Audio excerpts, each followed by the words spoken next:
Good evening. Today is Thursday, April 23rd, 2026.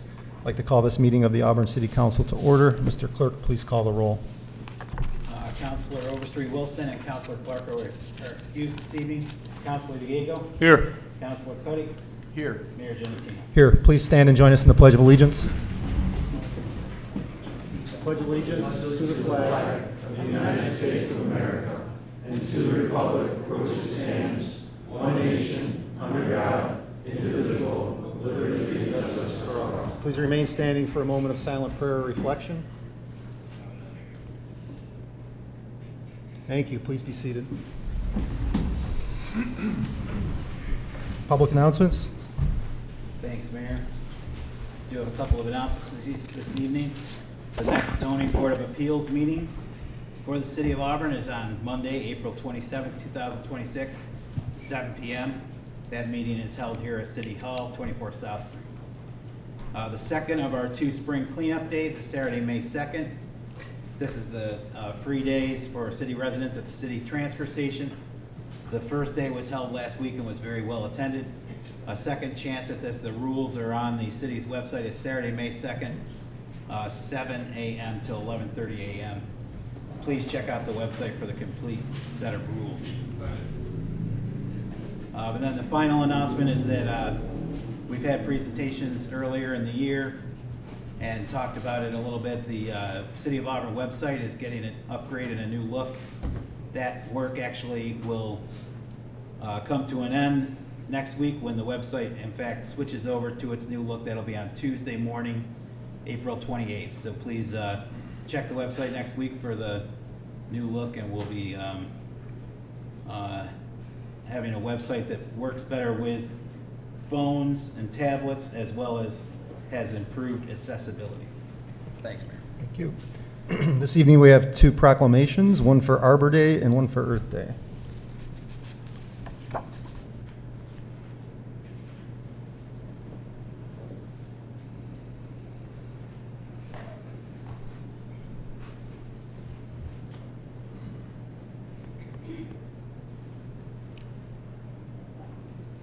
Proclamation from the Office of Mayor Genatino.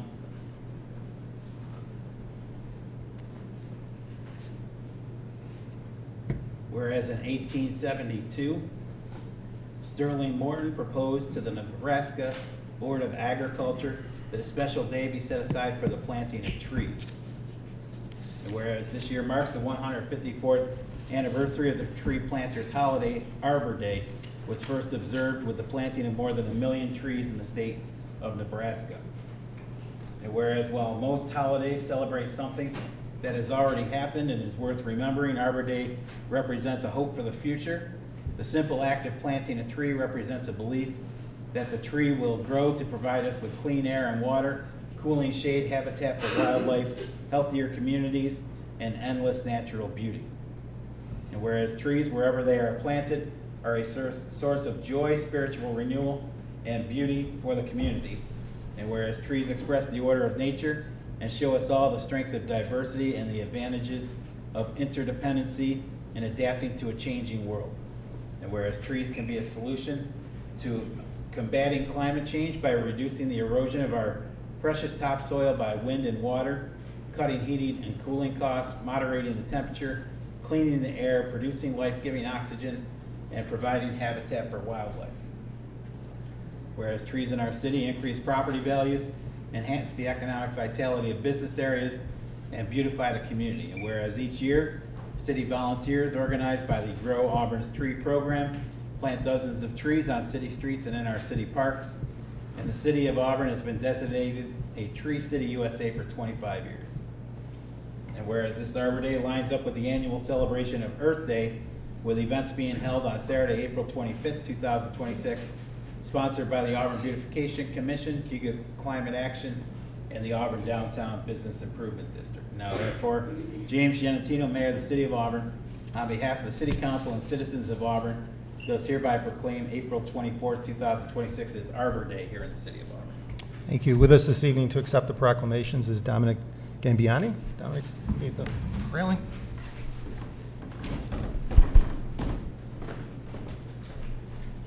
Dominic is accepting both the Arbor Day and Earth Day proclamation tonight, and he's going to speak to us a little bit about Earth Day events.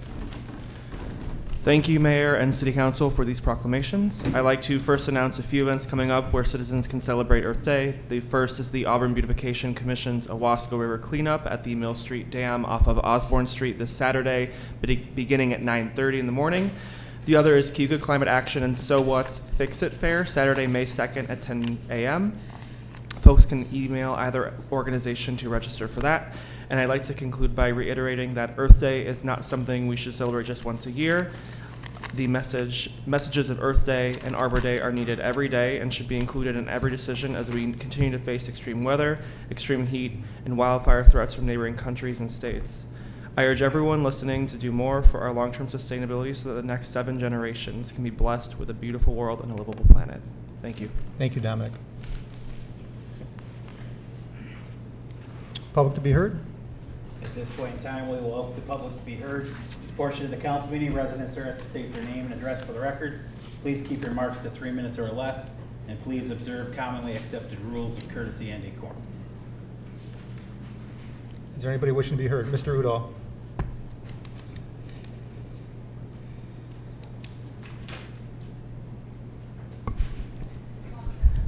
Good afternoon. My name is James Udall. I'm at 106 Osborne Street. Last week I was here to discuss the deficit of owner-occupant homeowners in the city of Auburn.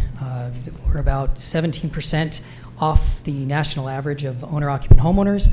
This has a direct effect on the budget. As I've mentioned several times before, the reason that you guys are looking at having to cut jobs, the police, the fire, city DPW workers, is because the city lacks a sufficient number of owner occupants.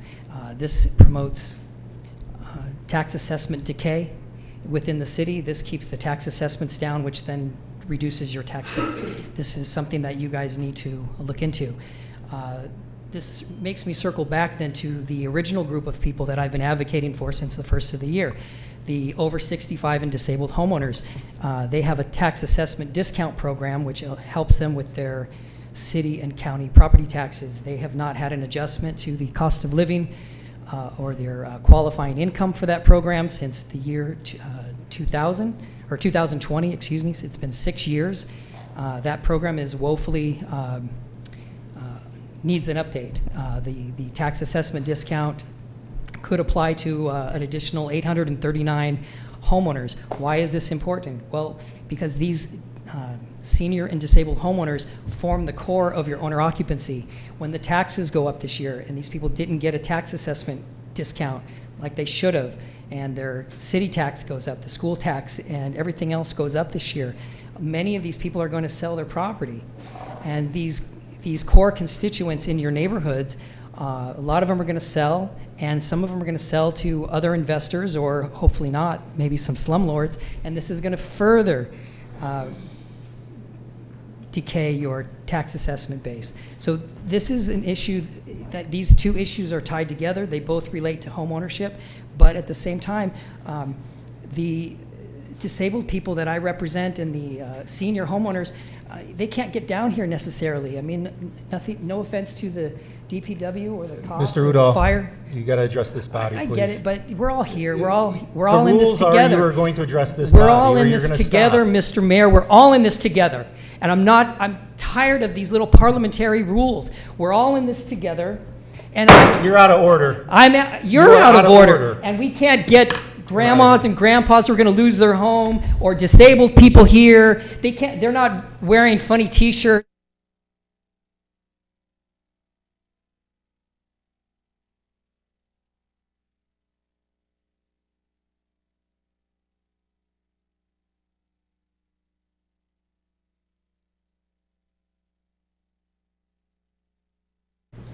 Mr. Price.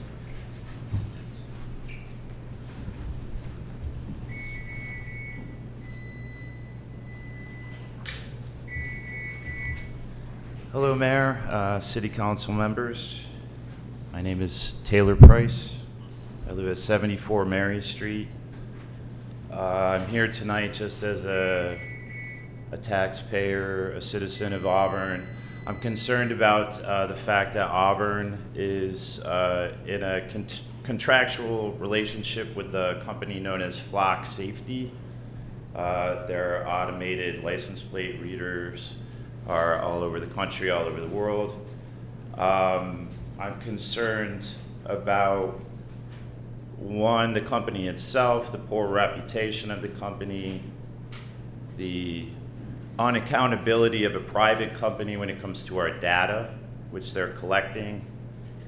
Basically is a dragnet surveillance of everyone at every time. Every movement you make is recorded and kept for we don't really know how long, because again, it's a private company. I'm also concerned about the nature, the way that we came to be involved with this company, how we were entered into this contract, and I really don't have much more to say beyond that. I think that people are starting to become aware of the issues with Flock Safety, with using their technology, and so that will continue to happen. And I think more questions need to be asked about how we came to be in this contract, and then how we can end this contract, because that's the only right thing to do in this situation. We should have no contact with this company whatsoever. No one should have any contact with this company, despite what their public relations talking points may say. They're a $7.5 billion company.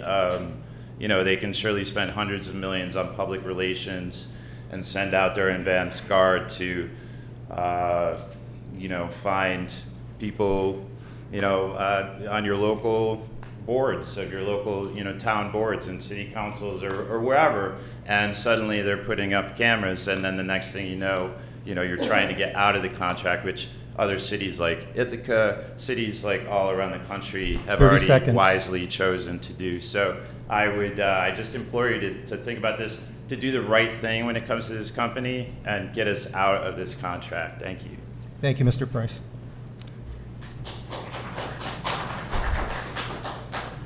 Yes. Ms. Powers?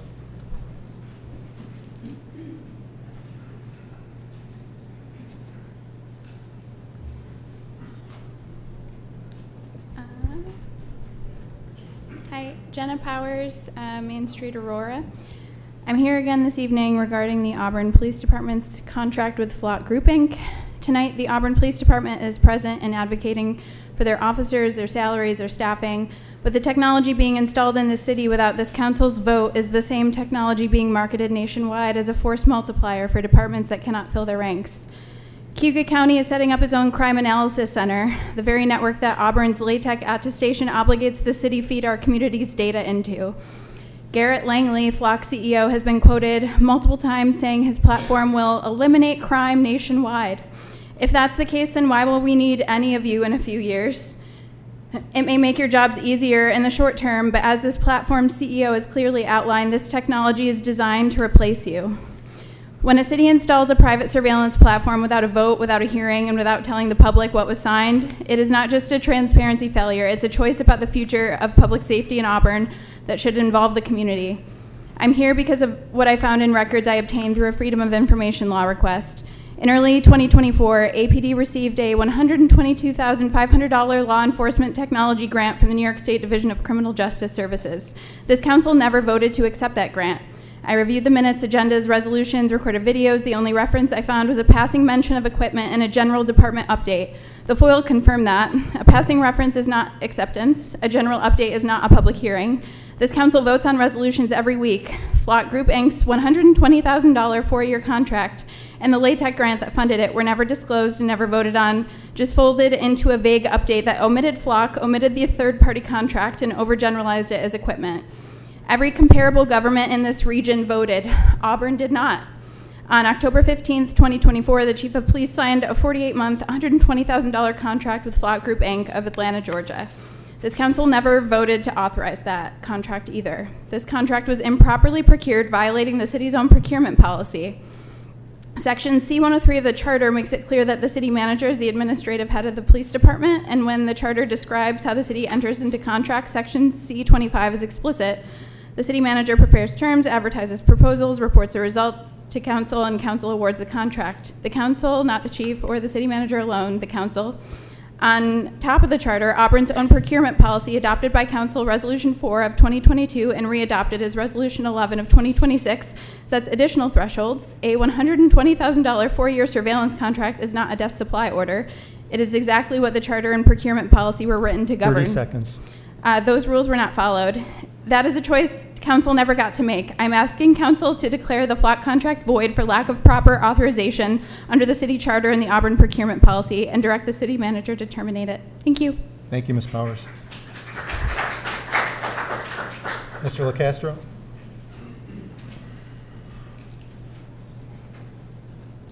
Good evening. My name is Mike LaCastro, and I live at 46 Augusta Street. I work in the water department, and I'm also the vice president of the big unit representing our CSA workers in our city, and I'm here to oppose the proposed budget cuts to our unit. We've sat here for a few weeks now, and we've heard the speakers and department heads give their opinions and budgets. We've heard Tom Gabak tell us of losing over 50 people in working positions over his 35 years. We also heard department head Mike Talbot tell us how his workers now do a lot with very little. We are being forced to do more with less every year, not only less equipment, but less manpower as well, which in turn causes potential safety issues. I believe the phrase that Mike used to explain our work staff is critical mass. Everyone behind me and everyone that couldn't make it tonight is doing more than ever before and now being faced with potentially losing their jobs. Our jobs are not the in-your-face ones that everyone sees daily. They also aren't the attractive ones that little kids grow up and say, that's what I want to do when I grow up. But they are the ones that provide services to every person in the city and are used every single day. They are the ones that people have come to expect rather than appreciate, and they are the ones where if you cut just one person, our community will feel it immediately. There's no more low-hanging fruit, as they say. Every position, whether in office or out in the field, is not only needed, but is crucial to the daily life in the city. A few weeks ago, the mayor made a statement that's really stuck with me. He said working in public service is a great honor, and I agree with that statement, and I'd like to add that working in public service in the city where you're raised in and are now raising a family in is the greatest honor one could have. Thank you for your time, and please, let's continue to work together to move the city forward.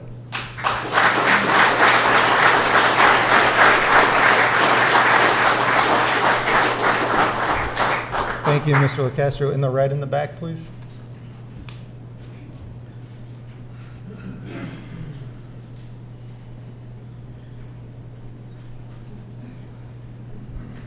Good evening. My name is Robbie Craig. I live on Parker Street here in Auburn. This is the first time I've ever spoken at a council meeting, and as nerve-wracking as that can be, I believe silence on this matter will not only be detrimental to our city, but eventually to our country as a whole. What I wish to talk about is the implementation of the FLOC security cameras in our community. I want to be clear about what FLOC safety actually is. FLOC is not a camera company. FLOC is a private surveillance platform company that happens to use cameras as its data collection point. Every time a FLOC camera photographs a vehicle, that image feeds a searchable database. That database logs the license plate, the make, the model, the color, the bumper stickers, the time, and the location of your vehicle. It stores where you were, where you have been, and it makes that information searchable by thousands of agencies across state lines without a warrant. You do not have to be a suspect. You do not have to be accused of anything. You just have to drive past a camera. In June of 2024, a judge in Norfolk, Virginia, ruled that collecting location data from FLOC cameras constitutes a search under the Fourth Amendment and cannot be used as evidence without a warrant. The technology is being challenged in court because it is constitutionally suspect on its face. This rejection of FLOC's unconstitutional practices is not an isolated incident. In December of 2025, Charlottesville, Virginia voted to end its FLOC pilot program. The police chief wanted to keep it. The council voted it down because federal immigration enforcement could use the data. In January 2026, Los Altos Hills, California took all 31 of its FLOC cameras offline. Woodburn, Oregon suspended its 24-camera program. Santa Clara County put its renewal on hold pending a full review. San Jose is being sued by the Electronic Frontier Foundation and the ACLU for warrantless searches of millions of drivers. Auburn did not ask for this. This council did not vote for this, and a surveillance network this powerful, affecting every resident who drives or even walks through this city, affecting those who enforce the laws in this city, demands a higher standard than a chief's signature on an order form. We still have time to stop this and maintain the safety of our city with the consent of our city. End the contract. Thank you and good night. Thank you. Yes, sir.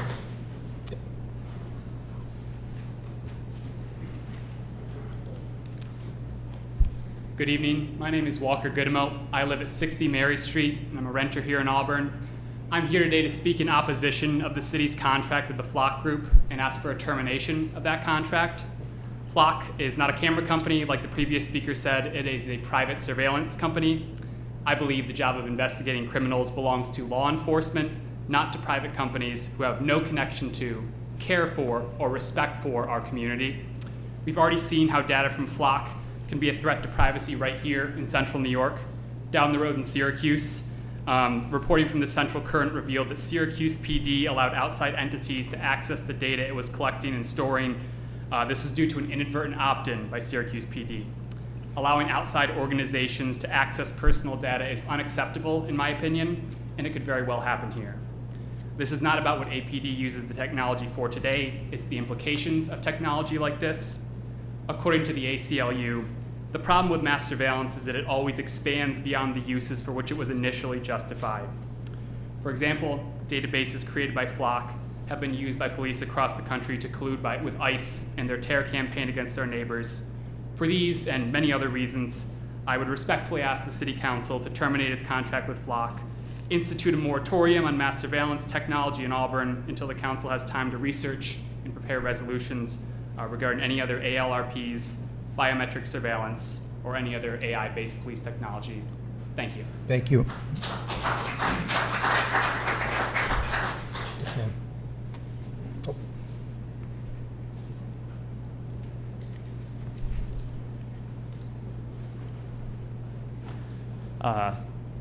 Hello, my name is Paul Farinelli, and I've lived in Auburn, New York for nearly my entire life. I'm also respectfully reiterating the request that Auburn City Council terminate its contract with Flock Safety. I'll merely add that Flock and similar companies also have documented histories of terrible security practices which can inadvertently allow for data breaches and unauthorized access to sensitive information. For example, a security researcher found Flock logins for sale on Russian hacking forums in November of 2025. This is largely because Flock somehow doesn't require multi-factor authentication, an alleged violation of federal law and industry standard security practices. In January 2025, Motorola Solutions' ALPR system was found to have a critical security flaw which effectively let anyone access the live data from their cameras. Said data includes license plate numbers, make, model, color, and timestamps. A live feed of both cameras, color and infrared, was also available to stream using a web browser. In July of 2025, a misconfigured demo site created by Flock Safety exposed their nationwide camera tracking system, including their internal search interface and some source code. This source code revealed how they calculate confidence scores for vehicle tracking and a live ArcGIS admin API key, which included access to over 50 private data layers. Obviously, police have always had means to obtain location information for suspects of crimes. Said methods have always ostensibly required establishing probable cause and obtaining a search warrant. Crucially, this obviously provides oversight and accountability as required by the Fourth Amendment. Flock's platform simply gathers location data on every one of us, which can then also be accessed and shared with any private or public entities at their discretion. Thank you. Thank you. Yes, ma'am.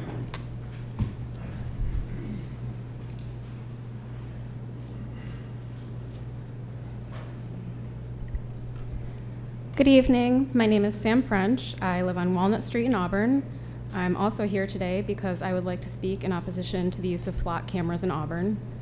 I'm concerned about the capabilities of these cameras, the lack of notice to citizens in their installation, the lack of security, and the potential for misuse and lack of oversight.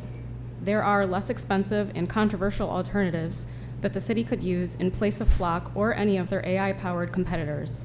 And I would like to see Auburn join the municipalities throughout the country that have chosen not to use Flock. I respectfully request that we end the contract. Thank you. Thank you. Mr. Bishop?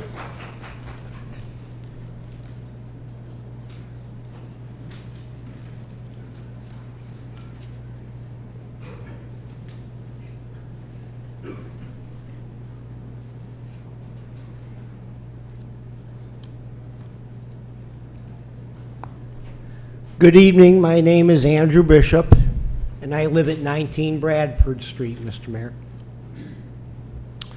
Now, some of the people that have spoken recently were concerned about their own exact home address being publicly available, because we all appreciate our privacy, and I'm sure just like you kind of had that look on your face when those people showed up and you were telling us about it at your private home.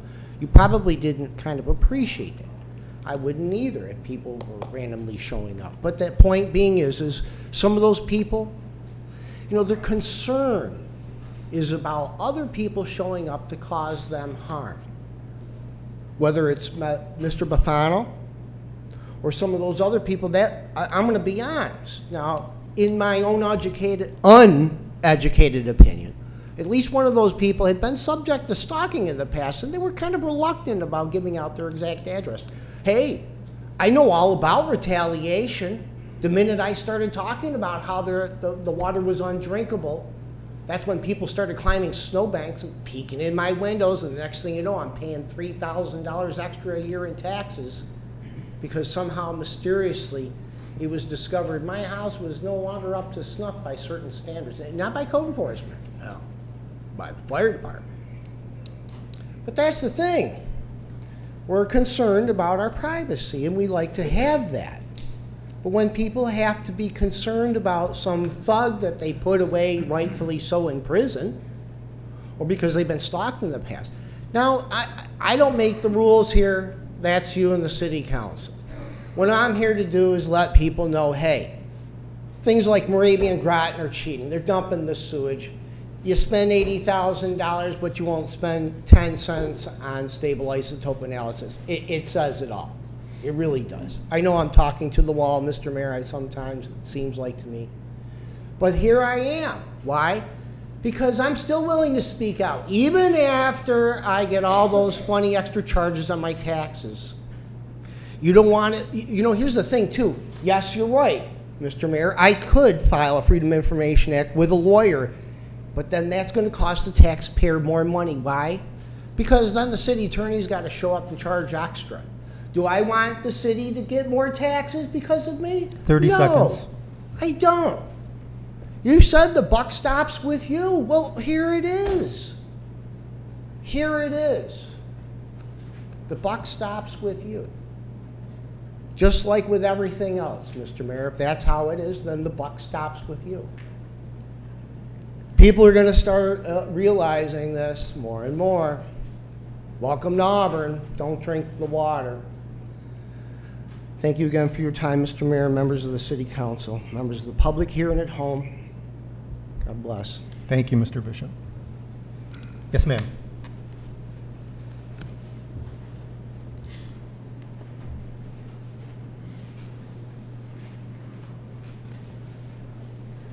First of all, thank you very much for allowing me to speak. My name is Alice Seneca. I live at 20 Oak Street in Auburn, New York. I'm a lifetime resident of Auburn.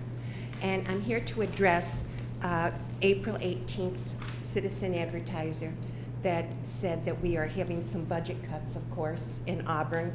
And right on the headline said it could lead to event cuts and pool closure, meaning Casey Park Pool. I have discussed this with some friends of mine and with some people who attend Casey Park during the summertime. And we're hoping that this could be readdressed and hopefully left open for the summer. There's about 6 weeks of pretty hot, well, maybe even more weeks of pretty hot weather in Auburn, New York. Casey Park Pool is one of the most beautiful places that people can go and cool off. And this includes senior citizens, families, young adults, children. It's not the same as it was in 1973 when it was first built. We had beautiful locker rooms and picnic areas and a lot of programs going on. We had swim lessons, we had water aerobics, water volleyball, special needs programs for special needs children, and all other kinds of things going on. There was a snack bar, there was great shower rooms and everything, and all of that has been kind of cut back due to budget cuts, no doubt. But we still have that beautiful pool. Families go there. We love it. Everybody loves it. We can't wait for the first day, and we kind of grieve the last day. We have no options in Auburn that's both affordable and accessible for many of our Auburn residences. And we're hoping that some solution can be figured out so that we can maintain this beautiful pool for the summertime. It's one of the healthiest things we can possibly do. All participants who are swimming and active in it are definitely improving their physical health. It improves our mental health. It's a stress alleviator. Our emotional health, fantastic. We can go down there and work out a lot of stress. Our social health is fantastic. We've made friends with every person you can possibly imagine, from age 80 down to newborn. It's wonderful. People are very supportive of each other, and there's very, very few problems that occur. It affords 30 seconds, ma'am. Summertime employment for high school and college students. They are wonderful. They are attentive. They take care of everybody down there. Safety is optimized. They encourage the young people to learn how to swim, and they do manage it very well. If there's any problems, our wonderful APD is there right on the spot, and they take care of it. I'm hoping that this situation can be reconsidered. We really need a wonderful place to go like Casey Park. Thank you so much, everybody. Thank you, ma'am. Mr. Lattimore?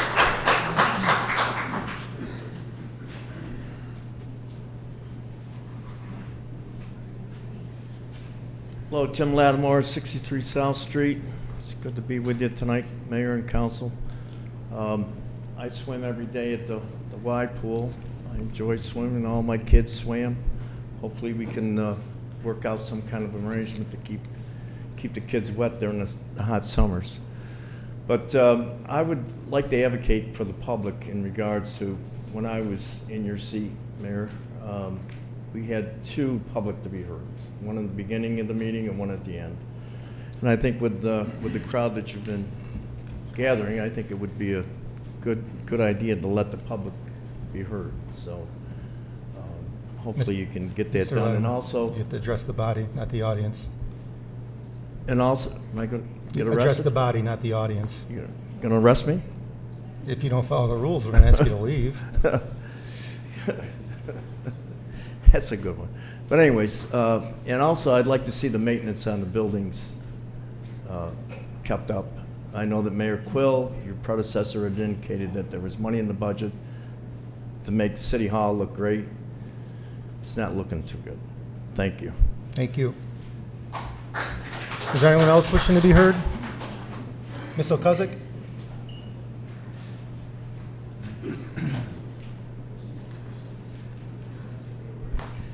My name is Pam Okusick. I live on the West End on Chapman Avenue. So I come here every week, and I state my address every week, which I've quit doing because nobody else seems to have to put their address out there. And I get, because you have stated before that people are now starting to show up at your address. But I kind of find it sad that people keep coming up here and complaining and only stating their half addresses. One of the union representatives himself has only stated his work address, yet he's complaining that he doesn't want to lose his job. Everybody's up here complaining about the flock cameras, and I get it. I don't like the flock cameras either, but they're stating, cancel the contract. We have people losing their jobs. And my complaint has been, if the Auburn Police Department wants to complain, complain for everybody's jobs. Don't only complain for your jobs, complain for the ambulance drivers, complain for the ambulance people, complain for the fire department, complain for the city workers, complain for the people on the garbage trucks, complain for the city manager's secretary, complain for the city manager, complain for everybody, not only for your only jobs. Everybody in the city could be losing their jobs. And with the flock cameras, I get it, you don't like them. But you know what? To cancel those contracts would require money. Read your newspapers. We can't just do away with that contract. It would cost us money to cancel that contract. Money that the city does not have right now. We have people's lives and their jobs at stake right now. So how about we start dealing with that right now in our budget deficit? Because people who own houses, we're looking at 28% tax increase to try to help deal with this. I can't afford that. Can everybody else afford it? Because I can't. So as far as people listing their addresses, everybody, if one person has to list their address, everybody should have to list their address. Because I know even council members have stated people are showing up at their houses. So if it's good for one person, it's good for everybody. If I have to list it, 30 seconds. So does everybody else, including the union members. That's what I'm saying. And if everybody's going to sit here, including the Auburn Police Department, week after week, they need to be here in support of everybody. Because now I'm getting harassed, and people are saying, I don't like the police department. I'm all for the police department, but I'm also in support of everybody else's jobs. Your time's up, ma'am. Thank you. Thank you. Anybody else wishing to be heard this evening? Yes, ma'am.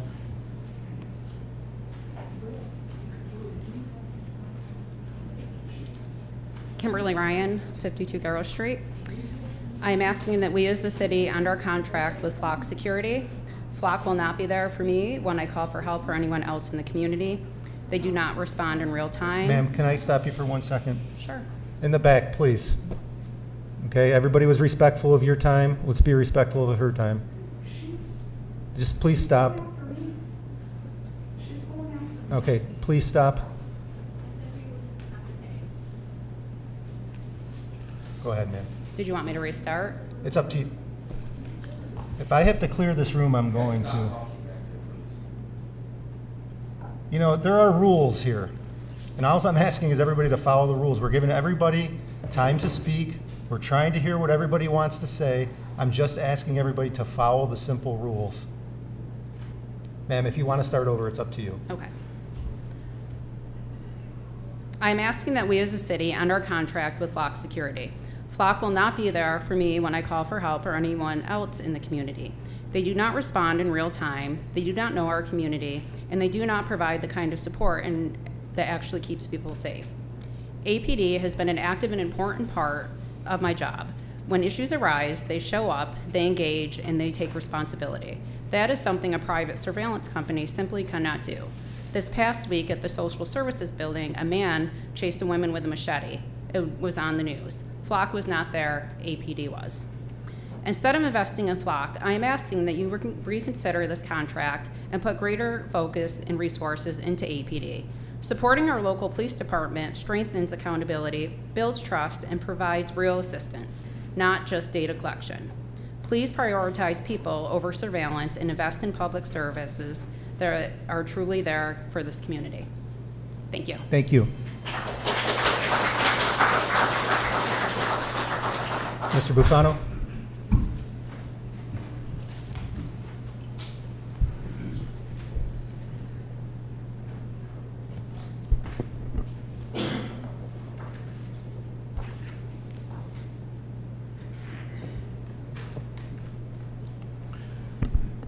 Good evening.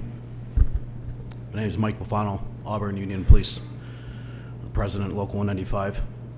Members of the City Council, I'm not here tonight to make you comfortable. I'm here to make this real. Because while these discussions happen in this room, orderly, structured, controlled, our reality is anything but. Ours is chaos, urgency, and seconds that decide outcomes. I've walked into homes where the air is thick with panic, someone overdosing on the floor where a parent is screaming their name, begging them to wake up. I've stood in the middle of violent scenes where the only thing separating life and death is how fast we got there and how many of us showed up. I've looked into the eyes of kids who have died, or kids who are watching their world fall apart in real time. And then they're looking at us like we're the last line holding it together. That's not dramatic, that's not exaggerated, that's the job. And here's the part that needs to hit you. We're doing all of that right now, handling over 30,000 calls a year with less than 70 officers, already stretched thin to the bone, already running from one crisis straight into the next. And the solution being considered, fewer officers, less coverage, more strain, no Finger Lakes Drug Task Force. Because when you cut staffing, you don't just trim numbers on a page. You delay response to a domestic where someone is being hurt. You reduce backup when an officer is fighting with someone who doesn't want to go to jail. You eliminate the time it takes to stop the next crime before it happens. You are not just reducing our workforce. You are increasing risk for injury or death. Let me be clear, respectfully. Crime doesn't pause because budgets are tight. Violence does not wait because staffing is low. Emergencies do not and don't schedule themselves around convenience. They happen when they happen, and when they do, this community expects us to be there, immediately and fully staffed. We've worked hard to push crime down, to be proactive, to build relationships so we're not just reacting, we're preventing. That doesn't happen by accident, it doesn't happen with presence. It happens with manpower and with time. You take that away, and you don't just lose progress, you reverse it. And when that happens, it won't be theoretical anymore, it'll be real. It'll be someone waiting too long.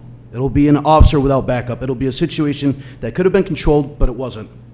Public safety is not where you roll the dice.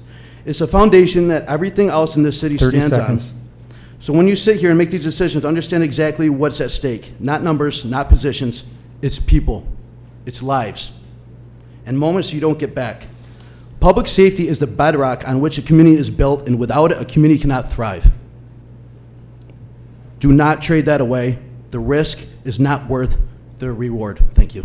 Thank you, Mr. Bufano.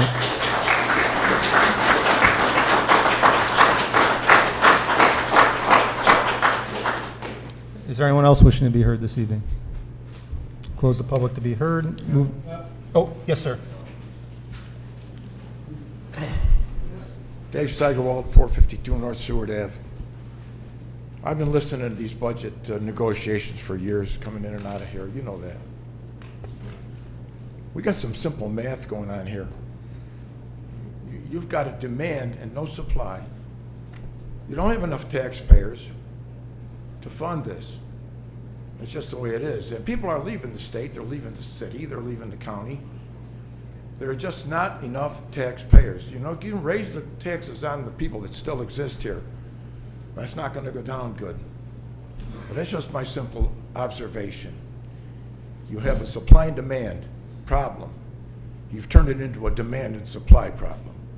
So I'll just leave it there. Thank you. Thank you, Mr. Steigerwald. Yes, sir. Name's Jeremy Leon. I live on Seymour Street. Pretty much everything that I was going to say has been kind of addressed, but I have some headlines I found from the ACLU on FLOC, and I'd just like to read off the four. I found a ton of them, but I'm going to just read off four of them.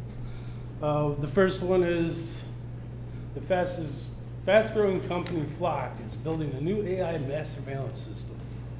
2. FLOC's aggressive expansion goes far beyond simple driver surveillance. 3, surveillance company FLOC now using to report us to police if they think our movements patterns are suspicious.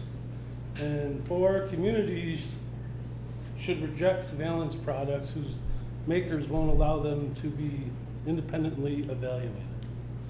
Those are 4 articles I found. I know they say on the website they only keep the data for 30 days, but when multiple agencies and everything got access to it, how do we know they're only keeping it for 30 days? I mean, we got a $5 million deficit going on in Auburn. That seems like a good place to cut. It's seems pretty useless to me when I'm driving here hitting pothole after pothole. That's about all I got to say, because like I said, most of the other stuff is addressed. And thank you for your time. Thank you, sir. Yes, sir.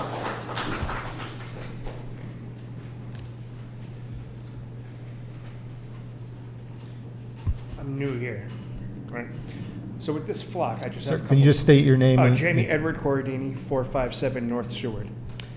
With the program and the surveillance cameras and the possibility of eliminating however many officers, right? So we'll have evidence that a crime existed, it happened, right? They'll be able to, the surveillance, we won't have the officers to respond. Will we be able to hold Flock accountable or the city accountable for that decision, for the loss of whatever, because the police officers weren't there to handle the crime and all we had was surveillance systems? Like, is that where we're heading? I'm not understanding why we need the cameras but not the officers, the boots on the ground to handle the issues. I wouldn't prefer to have the cameras, but if all we're going to do is watch, who's responsible for the loss if we can't have the boots on the ground to handle what we're watching, if that makes sense? That's where we can't open carry and handle crime, right? But we can have the cameras watching the crime happen. So I think we need to look at it from that aspect, because we're getting surveillanced, everything's on camera. Who are we going to hold accountable for failing to enforce the standards if we got rid of these ones? That's all I have to say. Thank you, sir. Yes, sir. Is there anybody else wishing to be heard? All right, we'll close the public to be heard. Move on to the approval of the city council meetings from March 26th. Do we have a sponsor? Councilor Diego, second by Councilor Cuddy. Any questions, discussion, or changes? Please call the roll. Councilor Diego? Yes. Councilor Cuddy? Yes. Mayor Genesee? Aye. Meeting minutes from April 2nd, 2026. Do we have a sponsor? Councilor Diego, second by Councilor Cuddy. Any questions, discussion, or changes? Hearing none, please call the roll. Councilor Diego? Yes. Councilor Cuddy? Yes. Mayor Genesee? Aye. City Manager's report. Thank you, Mayor. We have a couple bid opportunities on the city's website. The 2026 CDBG Sidewalk and Curb programs are due on April 28th. I just wanted to say a thank you to volunteers from Baxter who returned again this year for Earth Day cleanup. Yesterday they worked in Veterans Park, Bonacore Park, Osborne Park and Playground, the roadside along Osborne Street to Mill Street Dam, and the river walk from the dam back to Osborne Street. We appreciate the efforts of this team in working to clean up and beautify our parks. Thanks also to Justin Smith and his DPW crew for coordinating with Baxter and providing tools and bags for the cleanup. Thank you, Mayor. Thank you. Any questions for Ms. Haynes? Reports from members of council? All right, move on to, oh, I'm sorry. Councilor Cuddy. Sorry, Mayor. This afternoon I met with Christina Salvik and some teachers from the Auburn School District. We are working on reviving the Conservation Corps Summer Camp through BOCES, and Ms. Salvik is secured some funding for through the USDA and Forestry Service to help supplement the BOCES Summer Camp for the Conservation Corps portion of it. We had a meeting today about that, and it's moving forward. And I just wanted to let my colleagues know on council that we're looking forward to bringing that back for at least 2 years with the funding that Ms. Selvik has secured. So we're the curriculum is set. We'll be sending out brochures to all the component BOCES component school district where work will be happening within the city limits, and an MOU between BOCES like that has been in the past. It will be forthcoming. Very good. Thank you. Mayor, if sorry. I was just going to add to Jenny's list. We also had NISAG employees out with Unity House yesterday, and they cleaned the Market Street Park and Freedom Park and arterial areas. So just wanted to add their name to the thank you list for. Great, thank you. Thank you. Councilor Diego. Thank you, Mayor. Just want to touch on what Councilor Cuddy was just saying. We had some people ask about that exact program and the funding for it. Everybody, obviously here, I sent an email to Ms. Selvik. I'm waiting on a response on that as far as what line that came out of that grant. I know we had a large amount that we were subcontracting out on trees. I believe it was $650,000. That's what I would have preferred to take the money out of instead of, if I'm reading it correctly, the services line. That was a lower amount. There was about $105,000 left in there, but it actually annotated a tree trimmer job right in there. You drop down a little further and you see that we've paid out $127,800 since November to have them do tree work for us. My thought is I don't want the money to come out of that line if we could use that to fill a position if we need to instead of subcontracting out and paying it out. I'm not against the program at all, but there's other parts of that grant that we could use that money on. That's all I have on that. More importantly, at this point, I just wanted to speak. I spoke with the CEO of the YMCA, Scott Sincerbo, for about 3 hours on Tuesday. We start off by saying I was wrong last week on my numbers as far as the amount of revenue and the amount of profit the YMCA was making. I used the contract that I was given from the city of Auburn, and I'm not placing the blame on anybody. It's my fault. I said what I said, and it was wrong. I apologize to Mr. Sensible. I see he's actually sitting here tonight. I stated they make about $25,000 out of that 51.7. It's way, way, way less than that. He provided me with a line item budget of actually the entire contract, which taught me a very good lesson that any contract that I speak on or comes through the city, that's what I'm going to demand that exact copy so that I don't misspeak again. Apologize to Mr. Sensible and the YMCA for what I said. 200% wrong on my numbers. It's definitely not 25,000. His number was about a quarter of that. And of course they got to make money and we have no issue with that. With that being said, we haven't made a decision on the Casey Park pool. Mr. Sensible has also stepped up and said if it's something that he needs to do to help the city, they're willing to try to work something so that pool can be open at the YMCA for the children this summer also. We've gone back and forth a little bit about it, but I appreciate him stepping up and actually saying we'll do whatever we need to help the city and the community.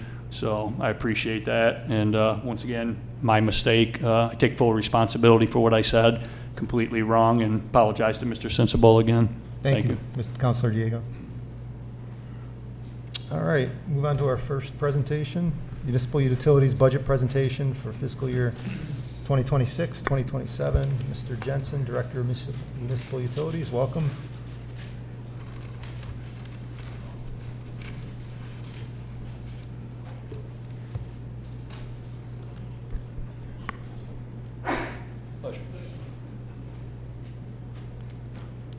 All right, good evening, Mayor, members of council, members of the public as well. Thank you for the opportunity tonight to present to you the 2026-2027 proposed budget for municipal utilities.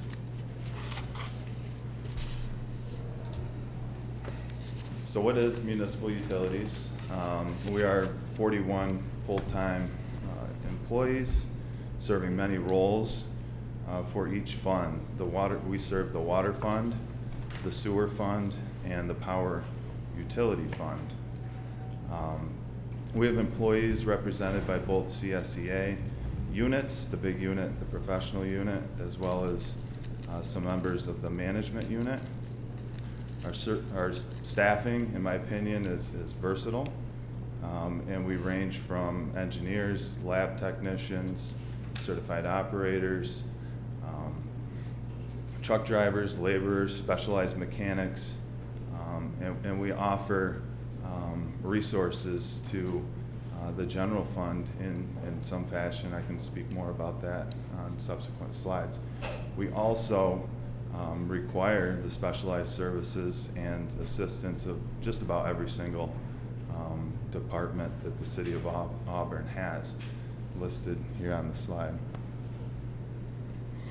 In addition to City of Auburn Department and coordinating with Public Works, Planning, City Manager Office, and so on and so forth, we also need to coordinate with multiple different local, state, county, and federal agencies.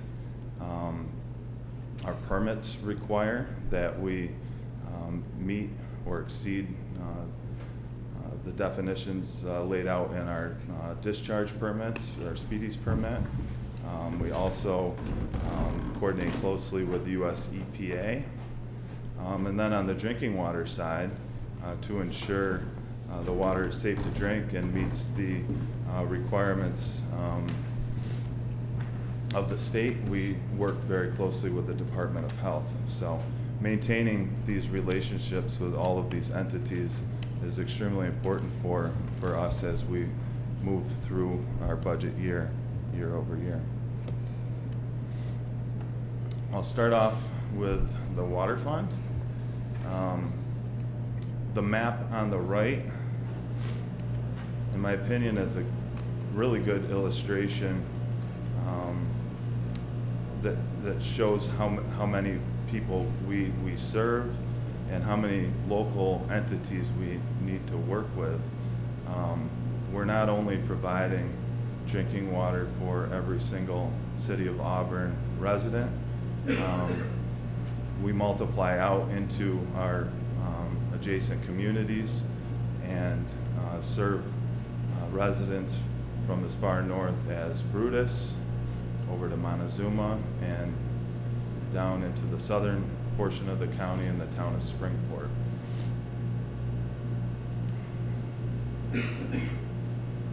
This all begins at our at our water treatment plant, where we have 9 total employees. This facility is staffed 24/7 by certified operators. We produce on average last year 3.8 million gallons per day.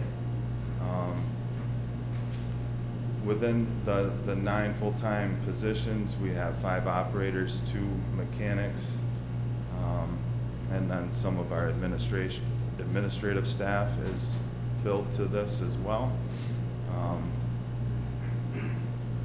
Our total treatment capacity at our water filtration plant is 14 million gallons per day.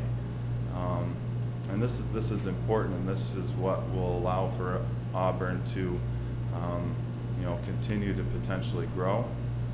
Economic development in our region relies on the backbone of utilities, electric utilities, and then water and wastewater utilities for which we provide. Feel free to stop me at any time too, or we can come back at any time if you have questions along the way. Do you have a question? I'll catch him at the end. You catch me at the end? So our drinking water source is the Wasco Lake, and obviously the healthier and the cleaner our lake is, the healthier and easier it is to provide high quality drinking water, and easier means less expensive. So we invest in the Owasco Lake Watershed Management Council year over year, and we're holding that funding in this proposed budget as it was last year. The Management Council is aligned, I think, strategically with our goals as it relates to a healthy ecosystem and bottom-up watershed management instead of top-down engineered solutions.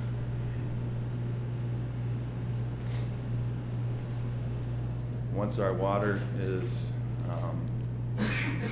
treated and pumped out of our lower pump station or coming from our reservoir, our water distribution and maintenance team of 6 full-time equivalent staff members is responsible for ensuring that that water gets from our plants through 100 miles plus of pressurized water main system to service lines and into our homes. This group is extremely busy and works very hard doing their jobs. They take water main breaks extremely serious, and as a result, we're able to typically respond within just a few hours of being notified of a water main break or a service break, even after hours.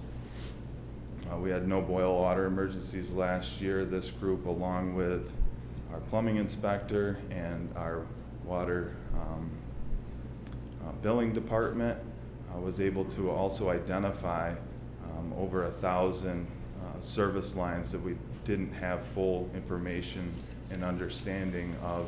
As part of our lead service line inventory, we are required to identify every single water line service, and we track that time that our staff spent working on this project, and we're able to bill that time back to a grant that we wrote a year and a half ago, and we're planning on continuing to pick away at that, because you can see there's still a little over 4,000 services yet to go. So there's a lot of work ahead of us with respect to completing our service line inventory.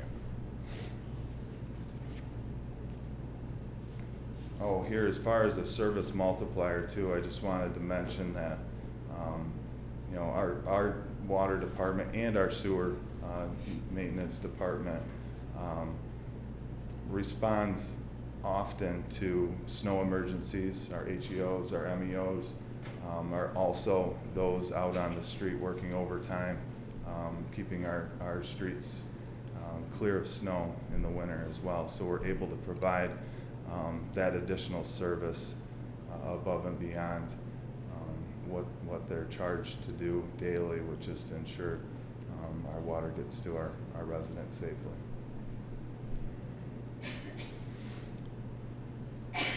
So this is our small but mighty department, water billing. It's 2 full-time equivalent staff. There's a senior account clerk and water service meter tech that works out of this department. I didn't put the stat up on the board, but in conversations just the other day, I realized probably one of the largest things that I should have mentioned is we're interacting with the public about 3,600 times just through mailing of water bills and sewer bills on an annual basis. This is an extremely busy department. It is our forward-facing. It is the department that we have the most public interaction with, probably on a daily basis. Anyone who's having trouble with their water bills, anyone who is buying a house or going through has a leak or some sort of an issue, typically calls this department first. If the folks who pick up the phone can't help, that work is then quickly dispatched to the right department, so we're able to provide service to our residents in an efficient way.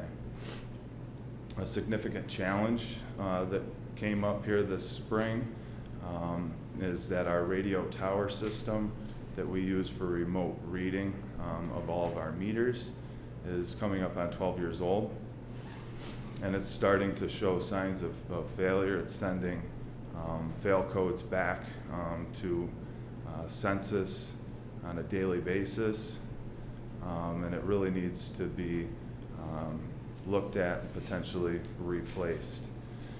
The cost of that is fairly significant. It's $45,000 to $50,000, but at the same time, I believe we may have a strategic partner in this, as the town of Aurelius is also looking at updating their water meter read system to the same exact system.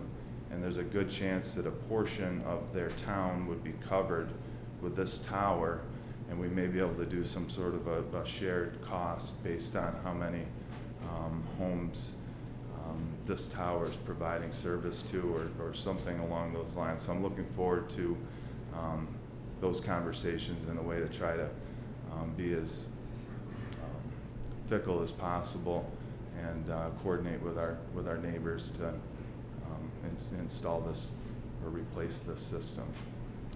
Yes, sir. Is that normal, Seth, that get about 12 years out of a $50,000 piece of equipment? Or is there other systems that can be used? I think that it's paid for itself a couple of times over. It's electronic equipment. I'm not sure if you've had Jesse in here talking, and I hear it from my maintenance mechanics all the time when it comes to electronic equipment. It seems like the day you install it needs to be replaced the next day. So I think that we've gotten our fair share of use out of the initial install. Our meters throughout the entire system we're 95% census meters, and this tower system needs to be able to communicate with those types of meters. It provides us with real-time usage, which was a significant upgrade from our old drive-by scenario. And I'm told that if this were to catastrophically fail, because that was my biggest concern, I'm like, oh my goodness, we're losing this thing. What if it fails? How are we going to read all these meters? We would go back for a short period of time to the drive-by system, where we would have to drive every single street and ping every single meter and then download the data. That was much more labor intensive. At that point, we had a couple more people in the department, not just one meter service worker. We also had like a meter reader, and that's what they did. So I think over a 10-year period, $50,000 is paid for itself 4 or 5 times over. In addition, we're planning on continuing to replace water meters as they age and or just plain fail. Also on this slide, I'm including our plumbing inspector, although his budget comes out of his time, or his salary comes out of the water maintenance and sewer maintenance department. This is a single person ensuring that the city of Auburn's homes are protected when, and our water and sewer system is protected when residents or businesses are installing new plumbing. Helps to coordinate with our backflow coordinator, and does a really good job in trying to notify the public, hey, you need to pull a permit. And the numbers as a result of this individual's work has shown for itself, and we continue to track in the positive direction with revenue, which means more and more people are pulling permits and doing things the right way. In addition, all of our grease traps per DEC requirements are inspected on an annual basis.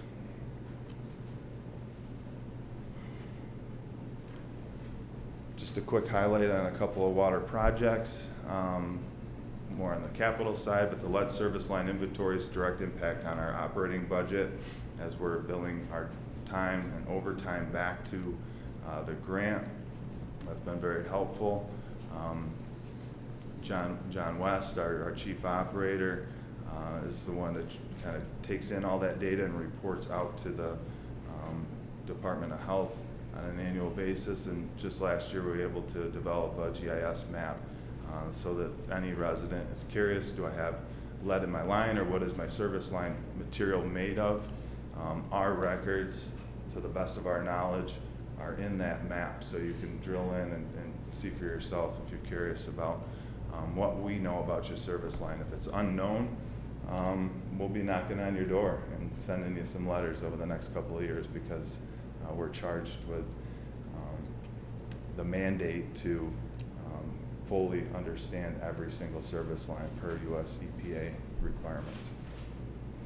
We've just wrapped up our slow sand and rapid sand plant project at the filtration plant. That was an excellent reinvestment into our filtration plant infrastructure.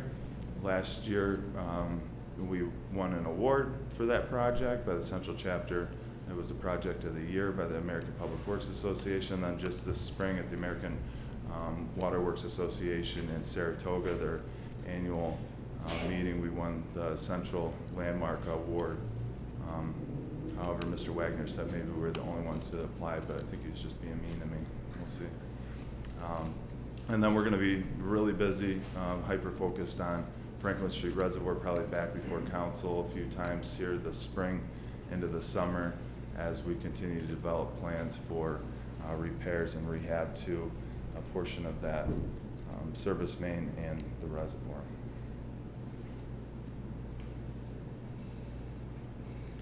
So overall, in our proposed balanced budget, we are showing the top number is the old way, and I know you guys have seen this a few times from department heads now, as we had our operating budget without retirement, insurance, Social Security, and workers' comp that we presented to you in the past. So the top number is a direct comparison of our operating budget without that, and then the lower number, the $2,300,000 number, has all of those built into our budget. So just for a comparison standpoint between last year and this year, I wanted to be able to show council that we're holding the line across the entire water fund operating budgets, and pretty darn close to a 0% increase this year based on the older methodology that we followed. And then next year, I'll have the $2,316,000 budget line moved over to the left, and we can compare and see how we do. This was presented by our comptroller at the beginning of the budget process, just to kind of try to show the breakdown of expenses that the water fund is seeing this year in the proposed budget. And then this exact slide was presented to council in around February of 2025, a little bit before we started last year's budget cycle, at which point the recommended rate increase year over year after conducting a financial audit and 5-year forecasted rate study by an independent consultant recommended 2% year over year.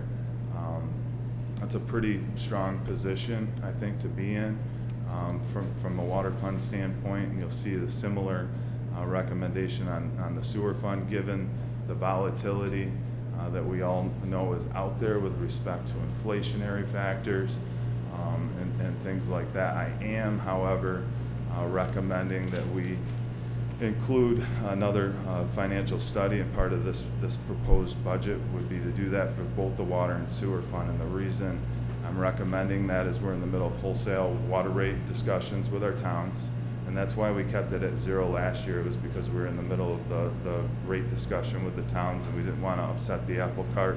At least that was our recommendation. My recommendation this year, and I've communicated it with the towns, is I'm going to recommend to council a 2% rate increase on water, so they know that that's coming out of my mouth tonight. It shouldn't damage our relationship. We can't continue to delay on small incremental rate increases over the discussions we're having with the towns right now. But because of that, I think it'll be important to wrap in an analysis for the water fund and then also for the sewer fund, because we'll get to that. There's so many different injects and changes that we're experiencing in the sewer fund over the next couple of years as we bring our new processes up. When I practiced this presentation, I went a lot faster, so I apologize for that. Mr. Jensen? Yes. On the average water bill, what do you anticipate a 2% increase to be quarterly? I'll get to that in my last slide. So the sewer fund's a lot like the water fund. We serve nearly the same total population, every single city of Auburn resident, and then wholesale to quite a few residents outside of the city of Auburn. On the water side, we don't serve Fleming or the town of Owasco. They have their own filtration plant. but we serve more to the north and further over into Springport. Here we're more connected by gravity sewers, so it's harder to pump and move sewer than it is to pump and move water. So it's a lot tighter of a bubble around the city of Auburn, but a similar size in terms of total population.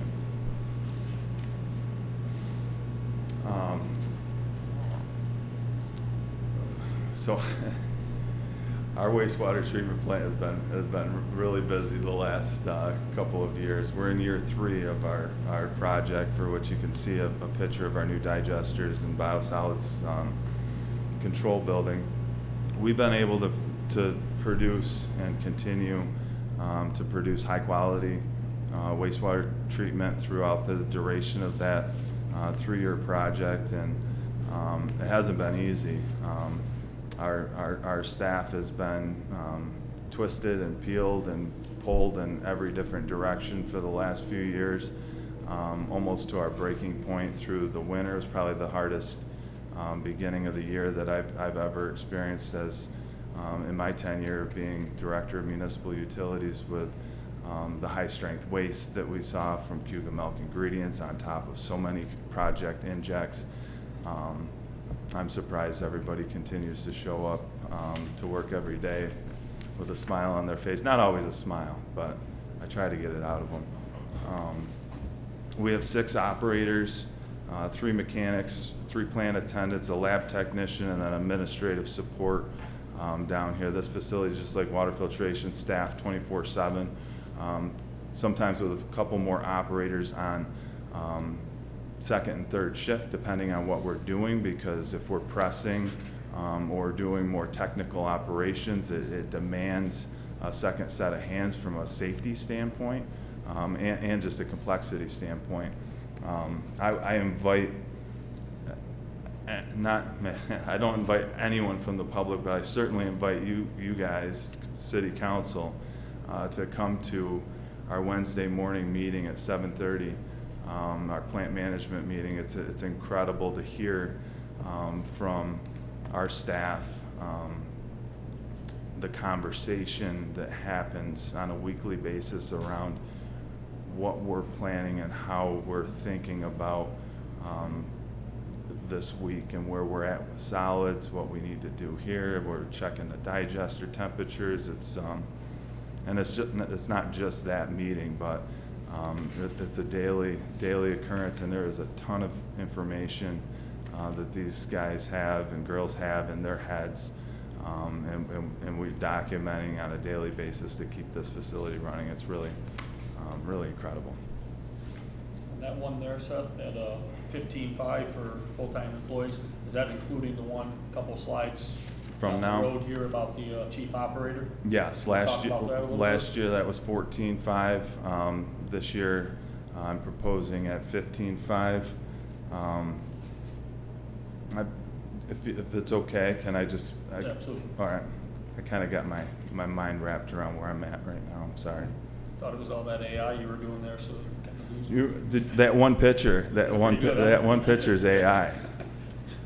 The one of the watershed. It was incredible. So I sat down.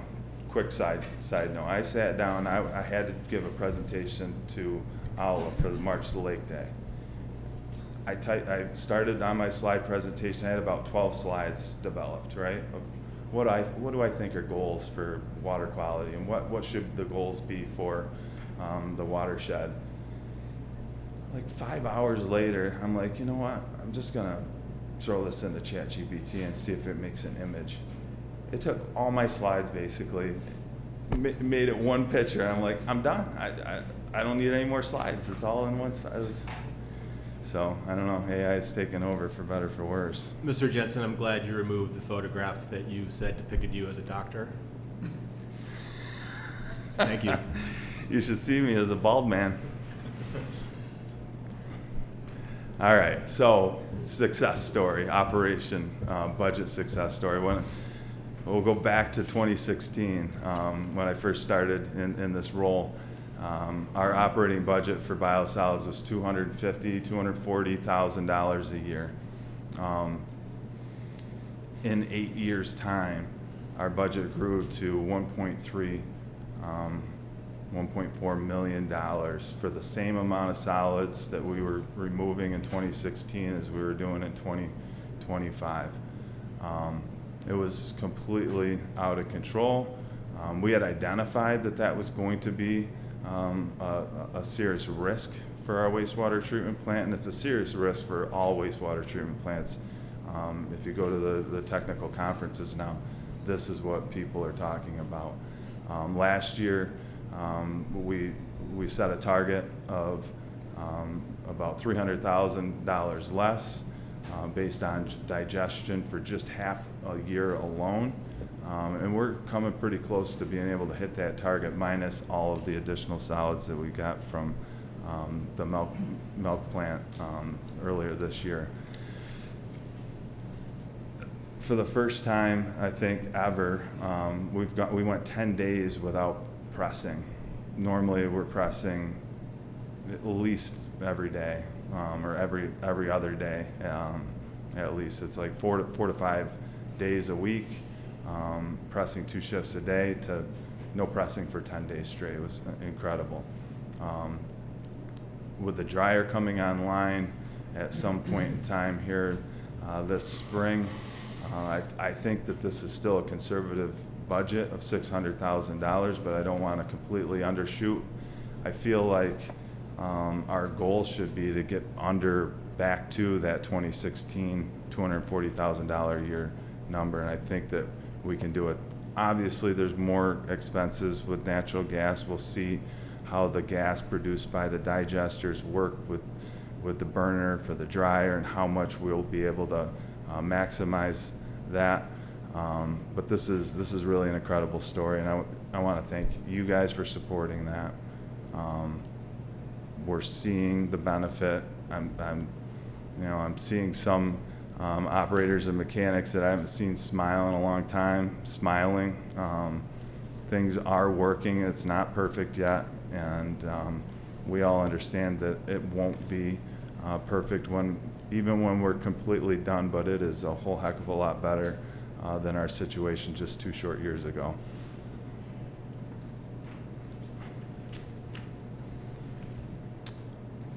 Sewer maintenance, much like water, is a resource multiplier for the general fund. We spend a lot of time in the winter plowing snow. We also spend a lot of time working on our storm sewer system within this department, as well as over 100 miles of gravity sewer lines. We've got some pretty high-tech equipment, 8 full-time staff that are running Vector trucks. You'll see the Vector out there. We have sewer TV equipment, inspecting and or troubleshooting backups in our sewer system. We have HEOs, MEOs, and a pretty gifted crew down there. When it rains, these guys get busy. They're out checking the waterways, pumping out basements, helping out our residents when they're in their worst. We show up. Okay. So similar story as water, but better, because this balanced budget is showing a decrease in our total operating costs with the inclusion of a full-time staff member at our wastewater treatment plant. I don't have the exact year, but maybe 6 years ago, Councilor Diego, our chief operator, retired, and he holds a 4A license certification that's required to run our wastewater treatment plant. Department of Health oversees the filtration plant, and we have to have licenses and certifications to run that. DEC oversees wastewater treatment, and we have to have licenses and certifications to run that. And a 4A is the most complex wastewater treatment plant that New York State recognizes. So if you're a 4A operator, you can run the wastewater treatment plant in New York City. You can be in charge. There are less and less 4A operators out there. We went out multiple times trying to find someone to hire to infill that position, and we couldn't compete. You know, it's hard to get somebody to move. So we doubled back. We talked to DEC, and they said, okay, you need to at least have a 4A operator of record. So for the last few years, we've hired Camden Group, specialist in wastewater treatment, and they hire private 4A operators that then can be the license for the city of Auburn. It's a fairly costly endeavor, and we only get them for a couple hours every week. So we're spending about $60,000 a year right now, and getting them on Wednesday mornings once a week to barely meet the minimum requirements. So I'm proposing that we start to think about dialing back on that service and bring back a full-time position, because this plant demands that full-time chief operator helping to make those operational decisions daily, not just on Wednesdays. Right, and so your proposed budget is down 2.2%, and that's already adding in this position being hired? Correct. Appreciate it. That's why I figured it'd be more impactful on that slide, you know. Same concept of the water fund. This is just showing the general breakdown that the comptroller provided at the beginning of our budget presentations on cost categories for the sewer fund.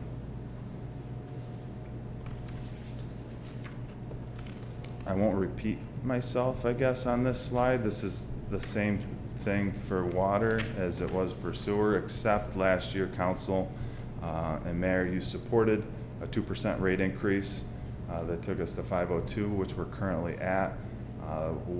City staff and comptroller were recommending to continue to follow the rate methodology and study and recommendations, and vote to adopt another 2% increase to sewer rents.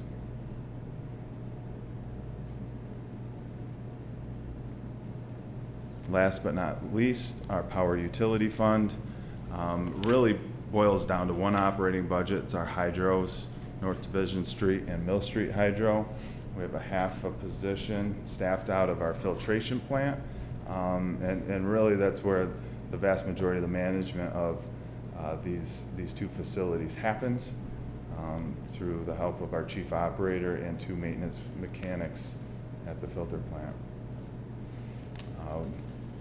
We're doing our best to try to hold the line on this one, understanding that there's significant stresses around debt service in this fund, and trying to mitigate any inflationary or additional costs to operating the hydroelectric facilities. In addition, we have our landfill gas energy facility. This is more of just a, I don't know the right word for it, but the landfill gas energy facility is vacant, mothballed, but it's adjacent to the wastewater treatment plant. The plant rents dry storage. That's where we put our pumps and things like that. So the general fund pays $5,000 to, or I'm sorry, the sewer fund pays $5,000 to the power utility fund for renting that space and covers the utility costs, basically. As I mentioned, we are, hold on.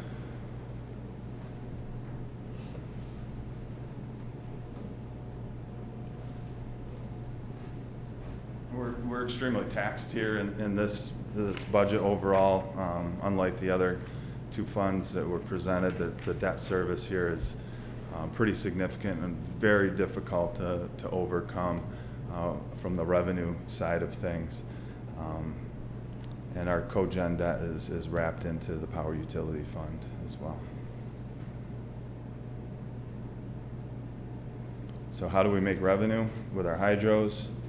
Slide from last year, our turbine spins, our generator creates electrons. Those electrons run back out onto the grid. They're metered through a residential style meter, which is the most expensive power that one can purchase electricity for. So when it goes backwards through that meter, we get the full credit of the cost put into a bank 14 cents or so per kilowatt hour go into a bank. We then get a bill at our wastewater treatment plant for $30,000 for that month. It is paid for by that bank that is growing as we're producing power. Every single city meter account is tied into these two remote net meters, the two hydro stations. The only power that we're unable to offset the cost of is unmetered power, like our street lights.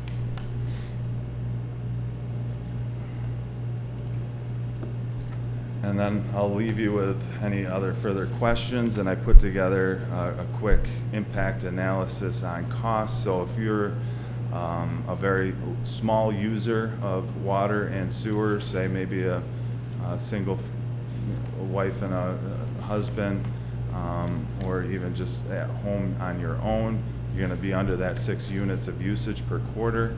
Your bill will go up $1.60 per quarter. For a total cost of $642 per year. The average customer, like myself, unless I'm hosting an exchange student, in which my water bill goes way up, 15 units is probably about a family of 4. So I will be paying $16 more a year if council approves a 2% rate increase in both water and sewer.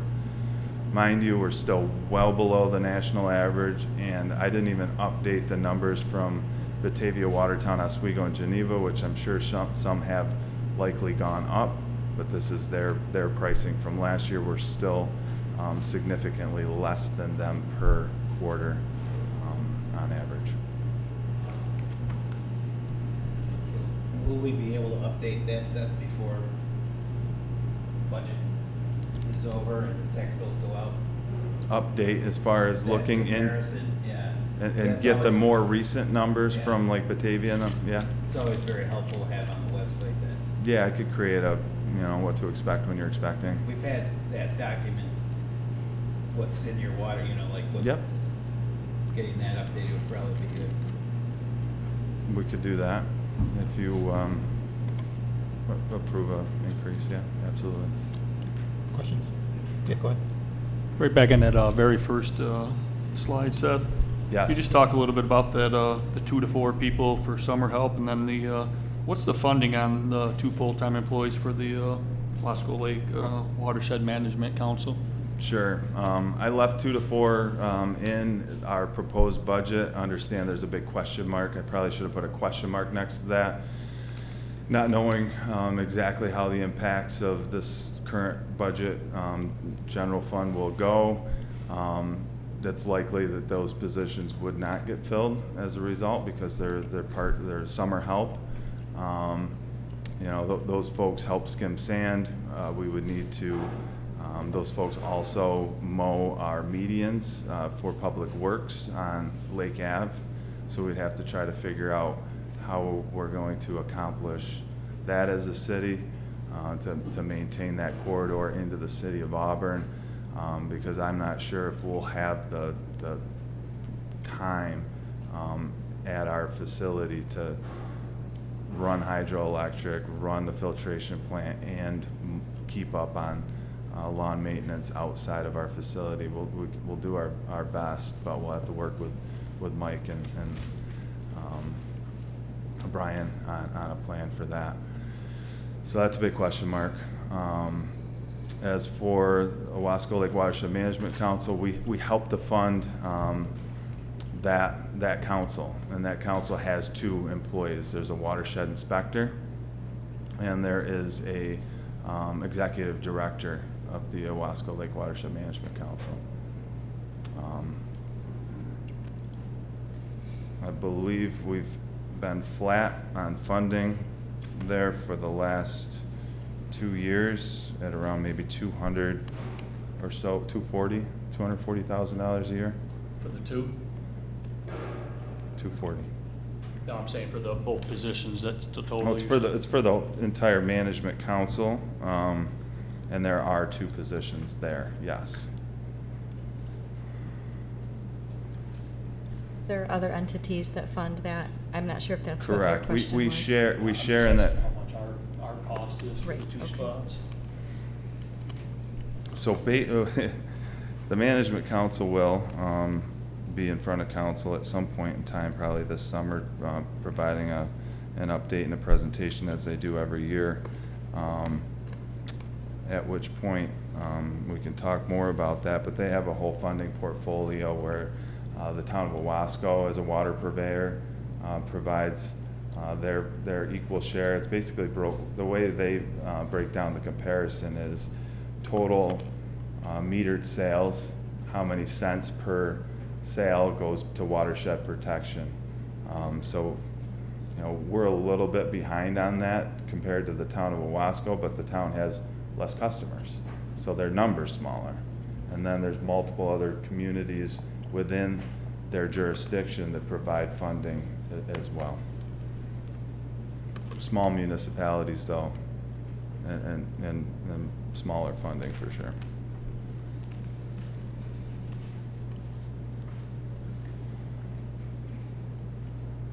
Yeah, I just want to pull that exact number up for you.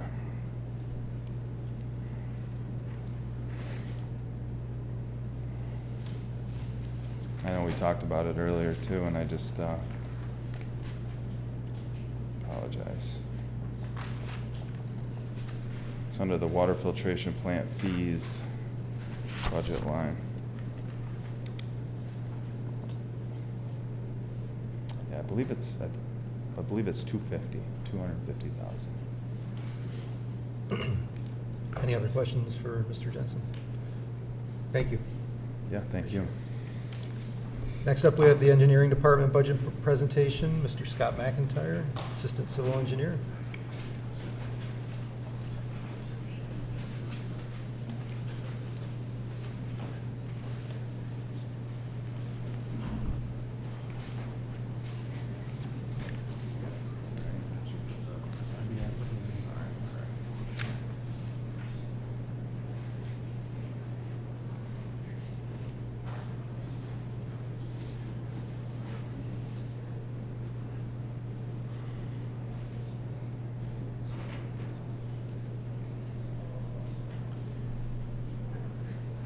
Mayor and Council, thank you for having me here tonight to talk about the engineering department's budget for 26-27. I am the assistant civil engineer. Seth Jensen is the city engineer. He will be available for questions, but I think I was probably tasked for doing this presentation just to keep things moving.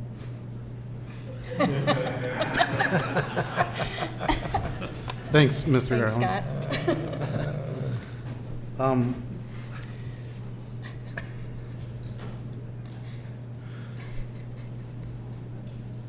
Core functions for the engineering department. We are the purveyors of the city right-of-way. We manage capital projects, and most of them are associated with infrastructure needs. And also we are technical advisors for all city departments.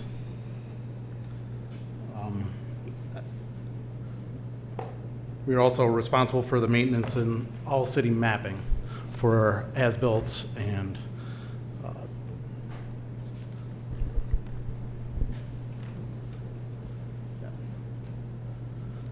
example of this for is our in-house design. We do projects from start to finish. We do scoping of the project, design of the project, bidding of the project, and eventually we're hiring a contractor and completing the project to closure. That is a big service that the City of Auburn Engineering Department provides, and to contract that out is, you know, it's a big money saving for in-house design to be done with the engineering department and not having to hire a contractor or a consultant to do that work for us. An example of that would be our annual projects. We have the road program, we have the city sidewalk program. All these projects are designed in-house and managed in-house. So the savings there sometimes if you were to hire a consultant, could be 25 to 30% savings to the project. A lot of that time, our time can then be reimbursed through state programs like CHIPS program.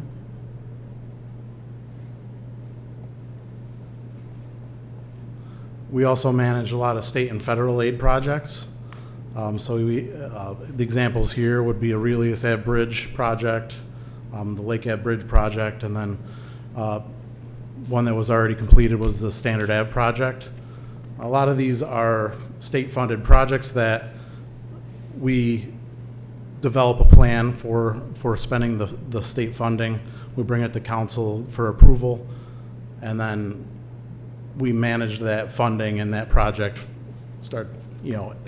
in conjunction with a consultant.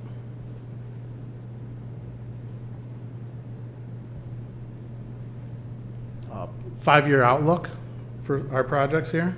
The first section, the projects administered through the engineering department. These are all projects that we do a lot of in-house design, and the city sees the savings because of our work internally.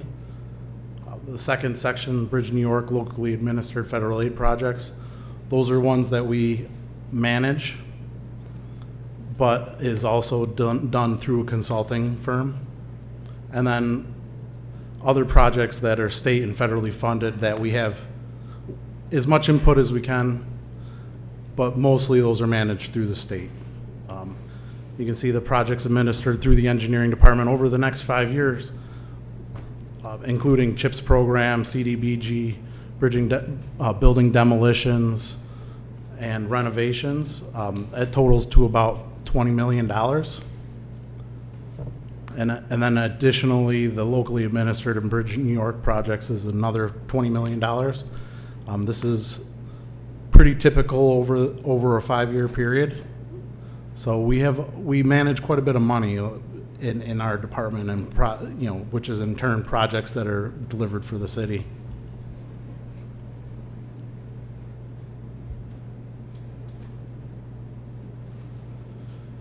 To get into the budget a little bit more, we have a total of 5.5 staff.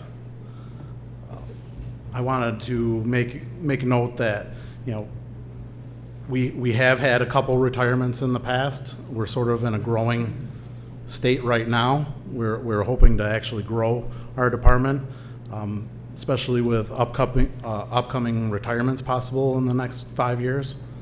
And then also, we don't really have a good succession planning going on. So as those retirements happen, we don't really have lower staff to promote through our department. And historically, it's pretty hard to hire for the positions in this department. I also wanted to note that the operating expenses for this department, 95% of everything is salaries. That's the most important thing when it comes to engineering departments and engineering firms, even in the private world also. Really, your assets in an engineering department are mainly staff.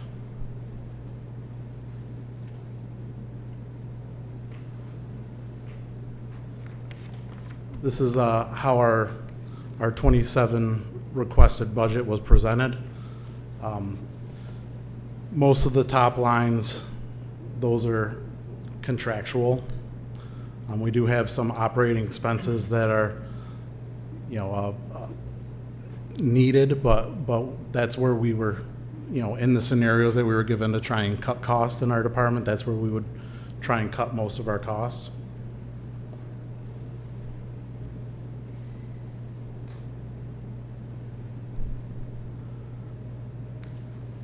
In scenario 1, we were told to try and reduce our budget by about 8.5%. Like I said a little earlier, we're trying to we're planning on using our salaries as reimbursement for the CHIPS program, an additional $50,000. In the past, we've done 75, so it'll bring it up to a 125. So $125,000 of our salaries will be offset by the CHIPS program as part of our proposal. Holiday pay, services, and consulting fees. We do use those for GIS updating and consulting fees also. We use those for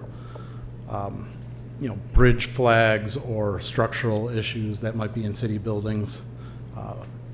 But we are putting the priority on staff. So in this case, there is no actual staff reduction, but we are offsetting our staff costs through CHIPS, which is a realistic scenario. It's not a hopeful scenario. We definitely can hit that number of 125,000 with the additional 50. Budget scenario 2 with 11% reduction. We are also claiming the $50,000 in CHIPS, but we are reducing we're reducing the hourly hours or the salary for part-time tech. So that dollar value would go down to get cut by about $19,000, which hopefully ends up being still a part-time person, not a whole person, but like a partial position. And additionally, we have some more cuts with cell phones and operating services, consulting fees, and travel and training. So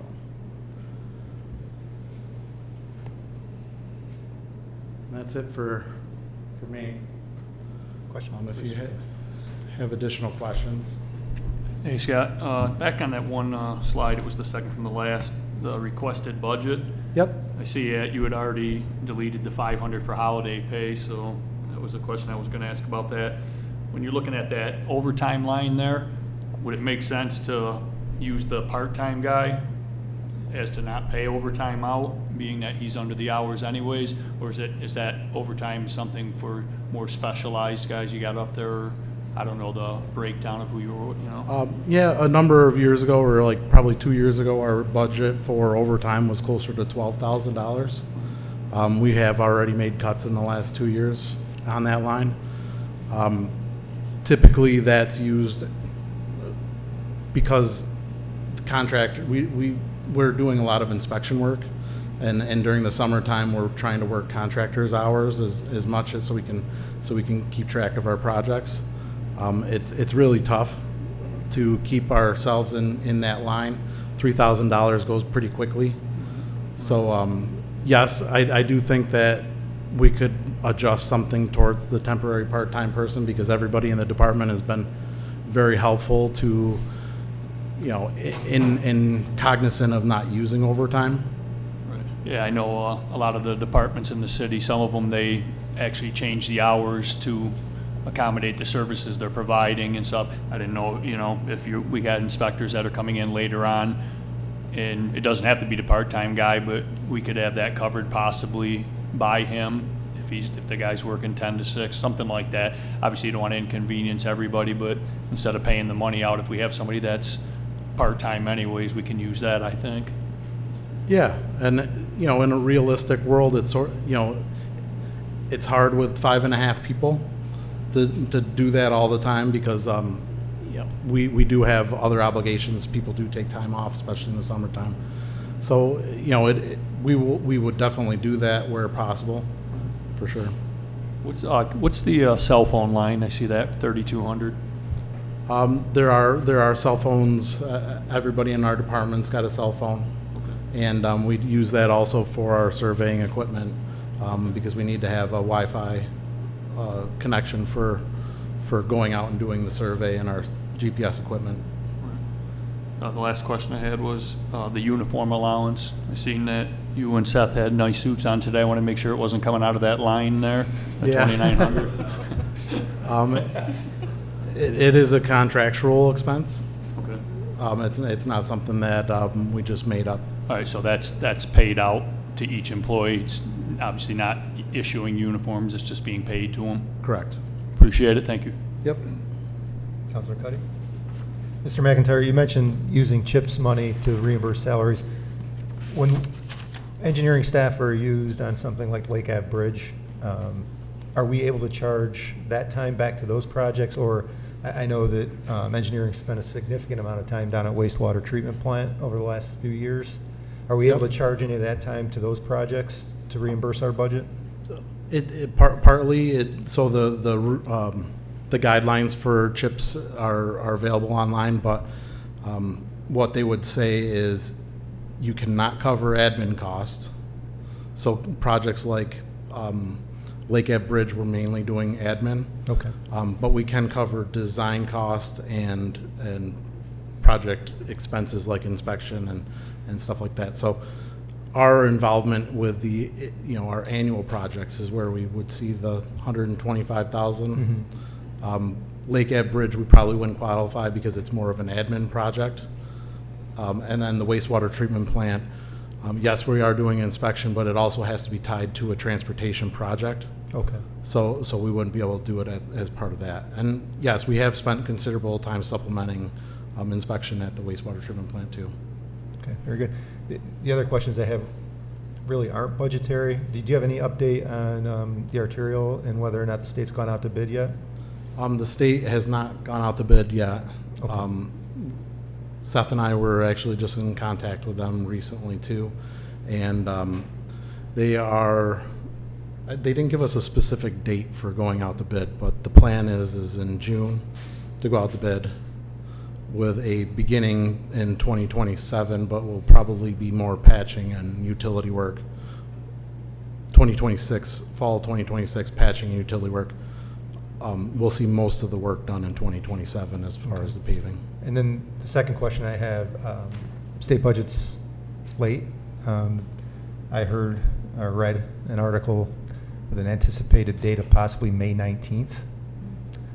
What does that do to our road program? Because we can't go out to bid until we know that we're receiving that money. Does that set us back? So we anticipate the amount of funding that we're supposed to be getting, or the amount of money we're getting, as being equal to last year. So we did go out to bid for the road program. Road program bids came in at the 1.7, or it's at 1.58 million that we were expecting about a 1.7 project. We will not be able to do an award until that money is allocated. All right, so it's gone out to bid. We have the bids. We just have to wait until we get We're just word. waiting for the state to pass that budget so that we are ready to go right out the. And will the contractor be ready to mobilize as soon as we give them the okay? As soon as it's awarded, we still have probably 4 weeks of bonding and insurance requirements that we have to hash out, getting contracts signed by the contractor, and then until we're able to actually give them a notice to proceed, but they are ready to go. So we're looking middle of summer then, before we can get started.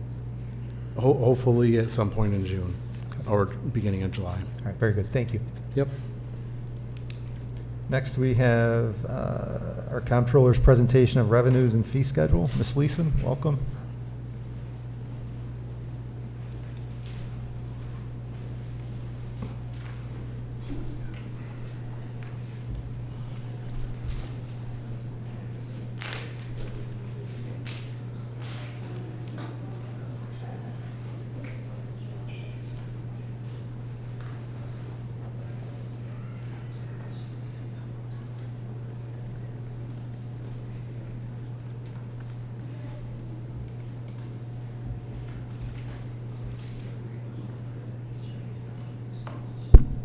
I guess I'm short. Holy cow, I had to pull that mic way down.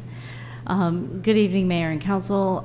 Tonight I'm here to talk to you a little bit about revenue. I feel like that's a little bit more positive than the expenditure side. So we'll try to talk about where we are with revenue and what our goals are here. So we'll start with general fund.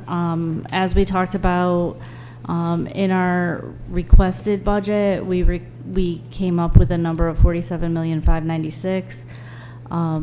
Budgeted revenues last year were actually higher, $48,891,000. If you remember back in January when I presented kind of an update on our current year performance, we were under budget in revenue. So despite the fact that we're Hopeful that we'll get additional state aid this year. We're being a little bit more conservative in our revenue projections and kind of bringing that number down a little bit. So the way I decided to present this budget for revenue is in categories of how the state categorizes. So I just wanted to kind of give you, this is how we have to report our revenue to the state. So property taxes, non-property taxes are things like sales tax. Departmental income are the charges that we implement for fees and such like that. Use of money and property, interest, that kind of thing, licenses and permits, fines, sales of property, that's like sale of scrap and things like that, state aid, federal aid, and transfers. So if we start, I just wanted to kind of give a comparison. You'll see that I compared what our requested budget is versus what we adopted last year. In many cases, you'll see that that number's lower. Again, trying to be a little bit more conservative in our revenue projections. So on that first one, that first page, Mary Beth, speaking, Yep. which said conservative, we're almost 1.3 million less than we were last year. I think that's important for everybody to know so that we're Yes. in line where we need to be. So in context of that, when you think about that, we're $1.3 million lower, and I added an anticipated $1.2 million increase in state aid. So it's really pretty significant that I'm dropping these revenue projections. The goal is to put revenue projections out there that I know we can hit, and then if we exceed it, it helps our fund balance. That's kind of where my mindset is at this point. So this slide just kind of compares what our 25-26 budget was adopted versus the actual through March, so 9 months worth of performance, and what we're requesting in the 26-27 budget. The requested budget included a tax levy up to the cap, which the 2% I think we talked about was 4.72%. So that real property tax number does include tax to the cap. And then I'm going to go into detail on future slides about how I came up with my budgeted numbers. Just one question on that one. You're probably going to cover it after anyways. But on that state aid line, that's, I'm assuming that's including that 1.2 million we're waiting to come through on the budget? Correct. All right, thank you. Fingers crossed.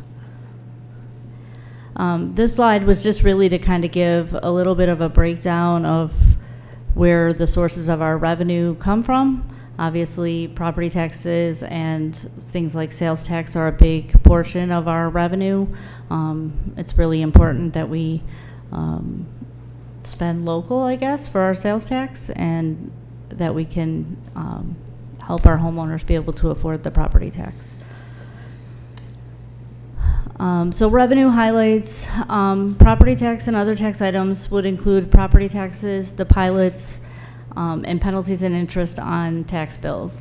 When we talk about this, pilots, and I think I talked about this earlier in the original budget, we had a couple of pilots roll off, so those are now part of the tax roll, which kind of spreads the tax a little bit differently. The area that I'm concerned about here is actually on our collection side. So we always account for a piece of the property tax levy that won't get paid. Obviously, the treasurer's office and corporation counsel work pretty hard to collect what's outstanding. But we did have, for the first time, and I went back all the way to 2014, we've always outperformed that uncollectible reserve. Last year was the first year that we did not. So we've always budgeted $250,000 of extra revenue based on what we've been able to collect on the tax sales. This year I dropped that number down because we didn't perform as well last year, and I wanted to be more conservative. I'm hopeful that this year we kind of turn the corner, but I wanted to be a little more conservative. And then obviously talked about the pilots. non-property tax items include sales tax, the occupancy tax, which was new for us last year, utilities taxes and franchise taxes. Initially in the requested budget, we did decrease the occupancy tax budget amount.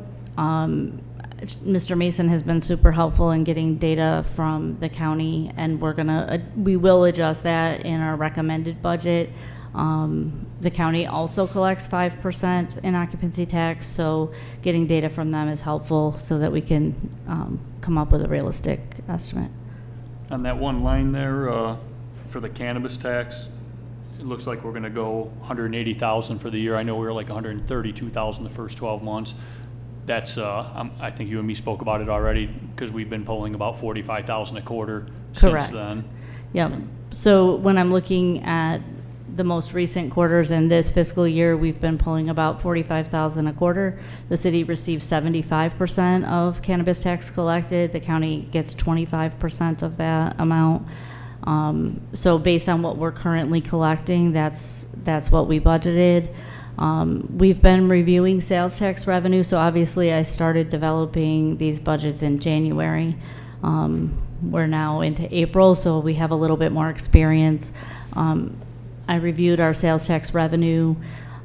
It's actually trending higher. We get reports from the county all the time, and the city is actually growing at a faster pace sales tax wise than outside. So if we were to collect for April, May, June, exactly what we collected last year, we'll be 5% over our budget. So we're gonna continue to watch that as more payments come in, and look at potentially changing that number if it makes sense. What's the total sales tax revenue we take in every year?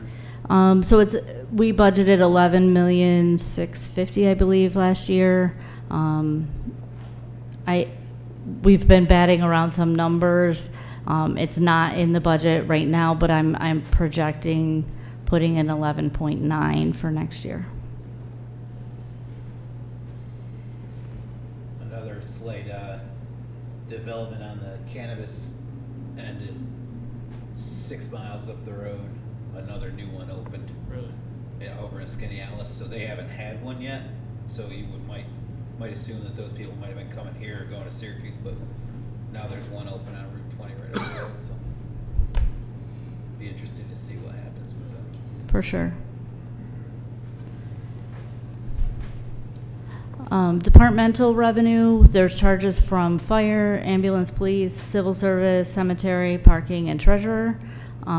Essentially budgeting these flat. In total, parking revenue I have reduced. Some of the other revenues I've increased. Ambulance, we did budget flat. I am anticipating that they will exceed the budget in 25-26 as far as billing revenue goes. During the fiscal year, I only budget cash in, or record cash in, excuse me. And just with cash in, they should exceed their budget. So then once I book the receivable, we should be in really good shape. The billing company is doing a really nice job of sending things to collections that aren't getting paid, so we're starting to see some of the benefit from that as well. Now on that ambulance one, where it says we're gonna be $100,000 over, I'm assuming that's still not including the benefits, correct? Because I think the number we came up with several weeks back was they were still going to be about $600,000-700,000 in the hole with everything included at the end of this fiscal year, but they're going to try to come in neutral next year. Right. So with this, when I'm saying $100,000 over the revenue budget, I'm not comparing it to the expense. We budgeted $3,750,000 in fees. My guess is we'll be at least $3,850,000 in revenue in. But that I didn't compare that to expenses. But the total budget is probably 4 point something and change. Right. So the fees part, and then we also have the charges to the other municipalities. Things like Town of Owasco pays us to have an ambulance in their station. So there's additional revenue outside of this that helps bridge the gap. Appreciate it. Yep. We are anticipating being under budget in parking revenue, which is why I decreased it. Sergeant Gilfus is here to talk tonight a little bit about parking and some changes that we're going to propose, which would help the revenue as well. The boot program is working though. Use of money and property is interest, rental of real property, and also we receive a Medicare subsidy for prescription coverage. We're budgeting an increase in interest earnings.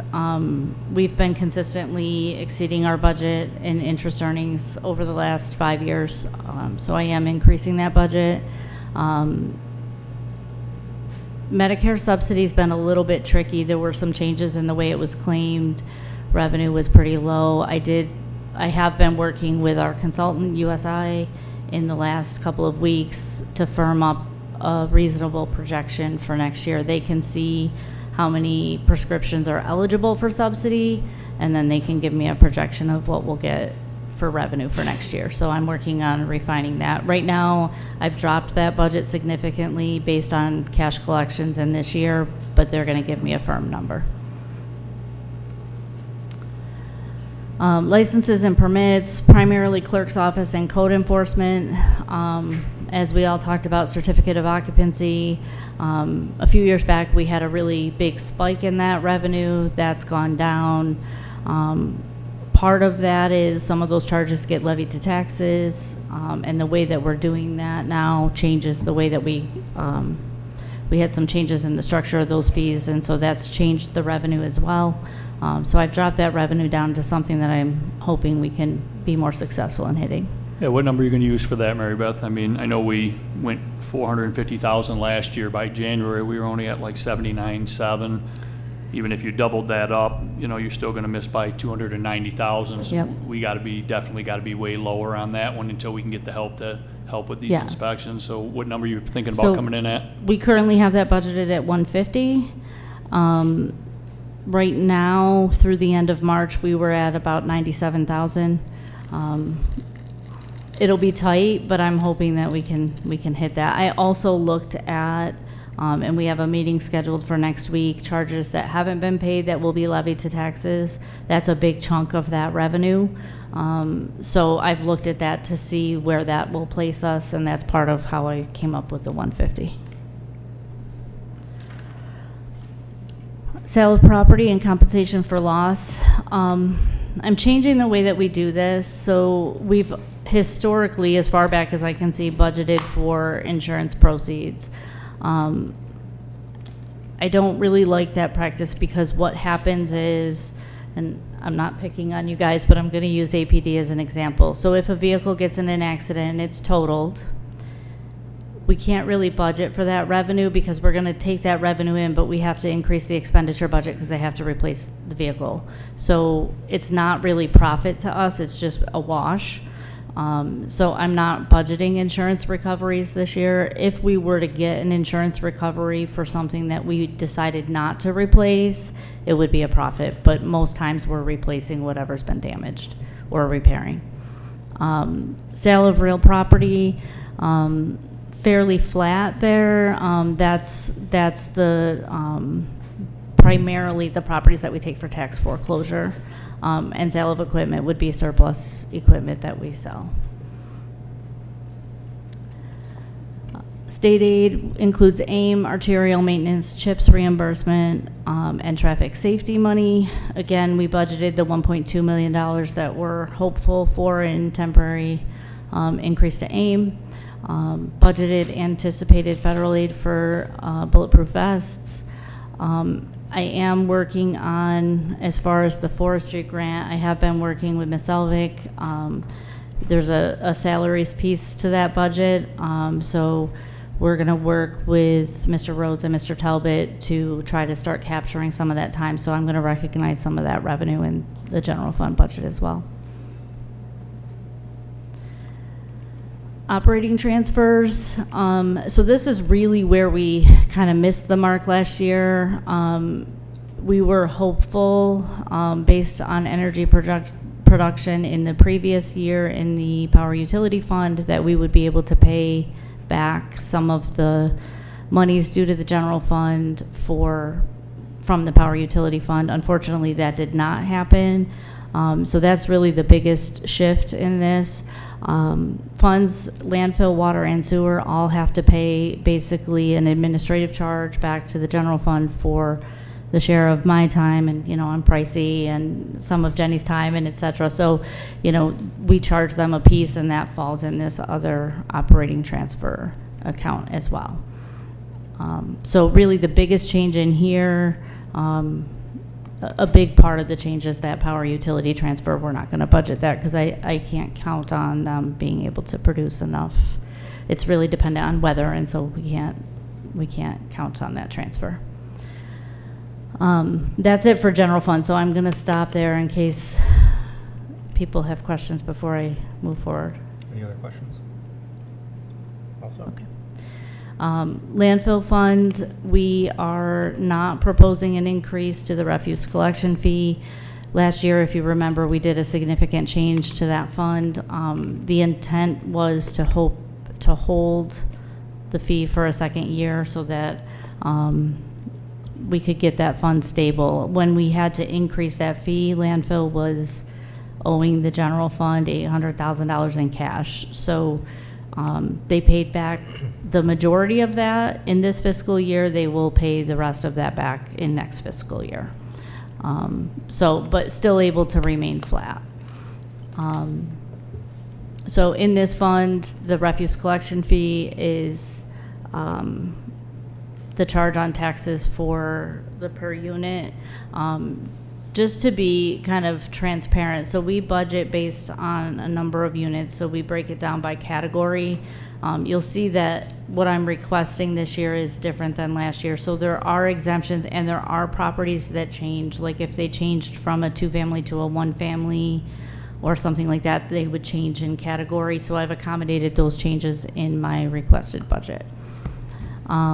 Refuse enforcement fees, those are down. So again, trying to get to a conservative estimate, I dropped the revenue budget for that. Transfer station revenues have remained fairly strong. We're billing at a higher rate because of our cost to dispose of it. So that revenue's up a little bit. Rental of real property is the solar lease. I am not budgeting for interest. The large spike there was related to a premium that we received on our bonding. We are not bonding this year, so we won't receive that. And because the landfill fund does not have a lot of cash, I'm not anticipating interest, so anything, I wanted to be super conservative there. Same thing with sale of scrap. We may have some, but again, not trying to bank on that. Operating transfers are kind of the payback from some of the other funds for services provided. This fund is a little bit different because of its structure being an enterprise fund. So there's, as we pay down debt, it actually shows as a revenue in this fund. So that's bans redeemed from appropriations. That's paying down our short-term debt. So again, no change to the refuse collection fee is proposed at this time. Reducing the refuse enforcement fees, trying to be as conservative as possible. The goal for this fund, I think, is going to be really looking at how we bill for trash for a couple of reasons. One, to try to create some equity for people and trying to make sure that we're charging for the right level of trash, but also as we transition to a new tax billing and collection software, the way that our software is going to handle trash charges is a little bit different, and we want to make sure it's going to work with the new software. So we're going to look at that in the coming year. Mr. Jensen already talked about water. So we're proposing a 2% increase in our water rate. So that's where the additional revenue is coming in for the water fund. This is just a comparison to last year. Breakdown here, revenue appears to be fairly strong for the water fund. Meter water sales are doing well, so we're proposing that 2% increase, which is reflected across metered water sales and department charges, service fees. Again, trying to be a little bit conservative on interest. Water fund does have cash, so we are budgeting interest, but again, that included the premium on the bond in the current year revenue, so I don't want to budget that. On that one line there, Mary Beth, Mhm. right above that, departmental charges, Mm-hmm. you think that, that 27.5 is a little high? I just did the 9 months that we had and then added another 3 months if it was the same, and I come out about 19.7, maybe 20 grand, give or take.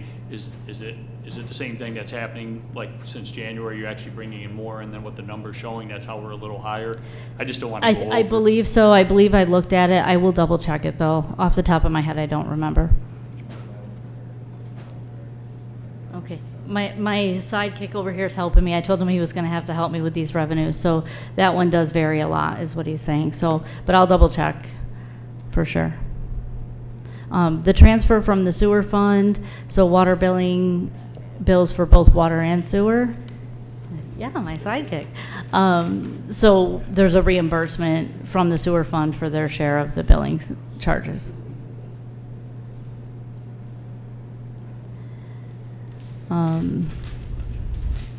I think I covered most of that. Same thing with sewer fund. We're projecting a 2% rate increase, so trying to project the increase in revenue. So we've increased sewer rents, septage as well. I think otherwise we're staying fairly flat.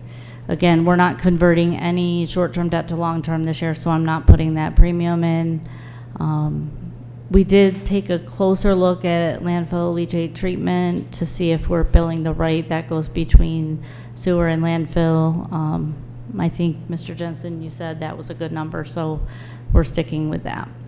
I've decided kind of across the board not to budget for sale of scrap and just treat it as extra because it's so small and variable for sure. So pretty much covered the details there. Electric fund, I'm keeping the revenue fairly flat. This one's really tricky, I guess, for me to budget revenue for. We had some dry weather this year, which really forced us to start late. Our revenues are trending really strong right now. Obviously, we've had wet weather and it's trending really strong, so we've picked up a lot of ground. And I was joking yesterday with someone that I feel like budgeting sometimes is like predicting the weather because you can't, I don't know what's going to happen a year from now. And that's kind of how it is with this revenue. I don't know what the weather's going to be like and how much energy we're going to be able to generate. We've really picked up a lot of steam, but you never know. Yeah, that's when you get to the next slide. I was going to speak specifically on that. Mm-hmm. That's probably out of the entire presentation. That's the one that catches my eye, you know, coming in at 860,000 requested this year.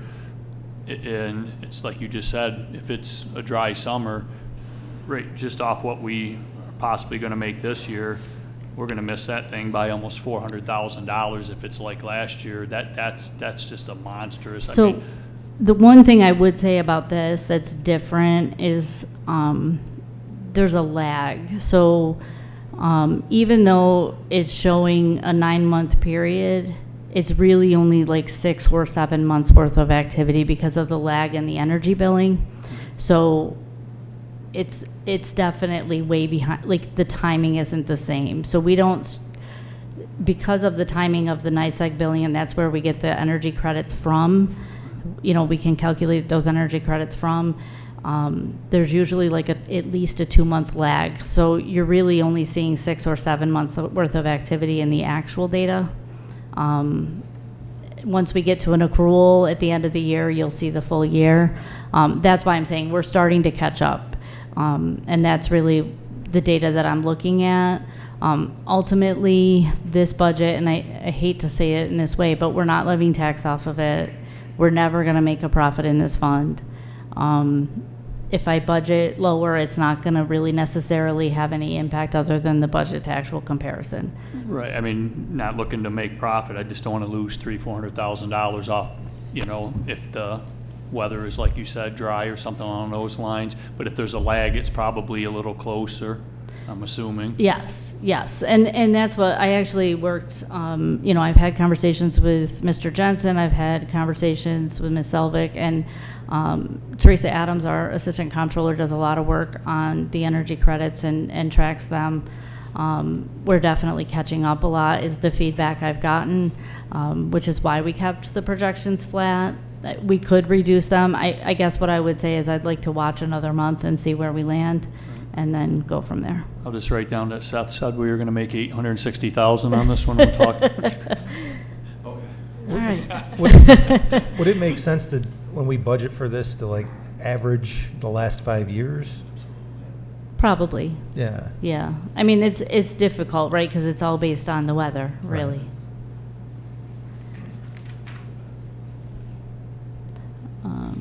So we pretty much covered that. So in talking about fee schedule, I kind of did this part of the presentation different than I did last year. I didn't actually include the whole consolidated fee schedule, but just kind of indicated what changed in our fee schedule.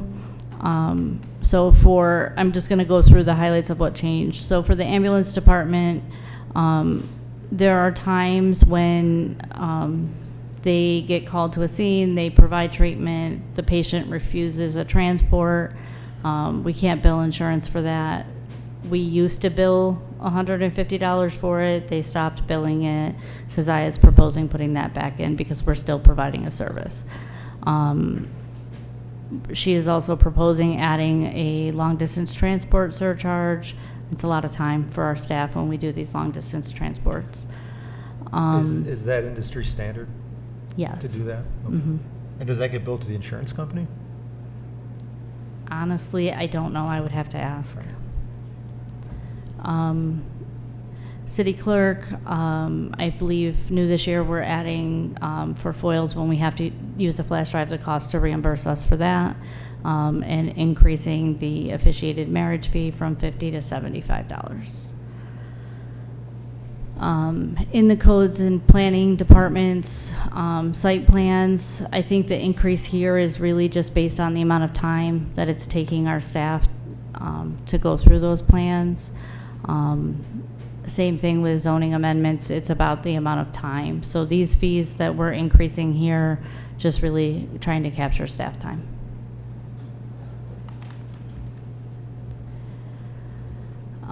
As also part of the codes, plumbing permits falls under that.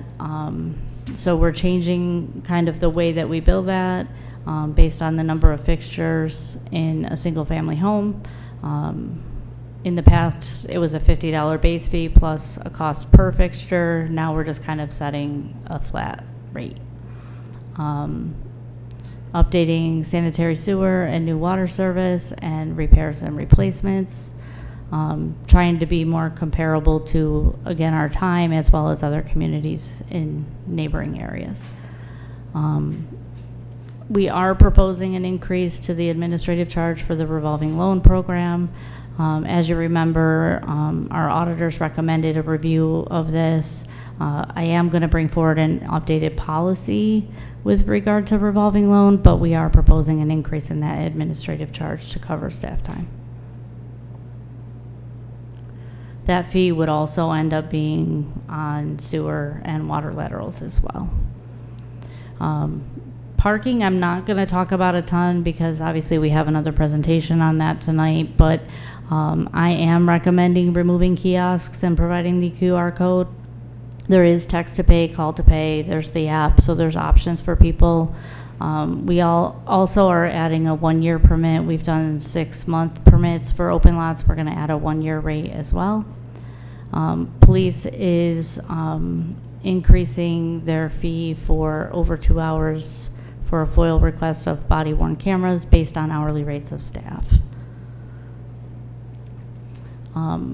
Public Works, I met with Mr. Talbot and Mr. Rhodes about this. Most of the fees we're changing to as negotiated because each event is very specific as to what kind of staff support they need, and so putting a flat rate doesn't always make sense because if they need more supports, we need to charge more, basically.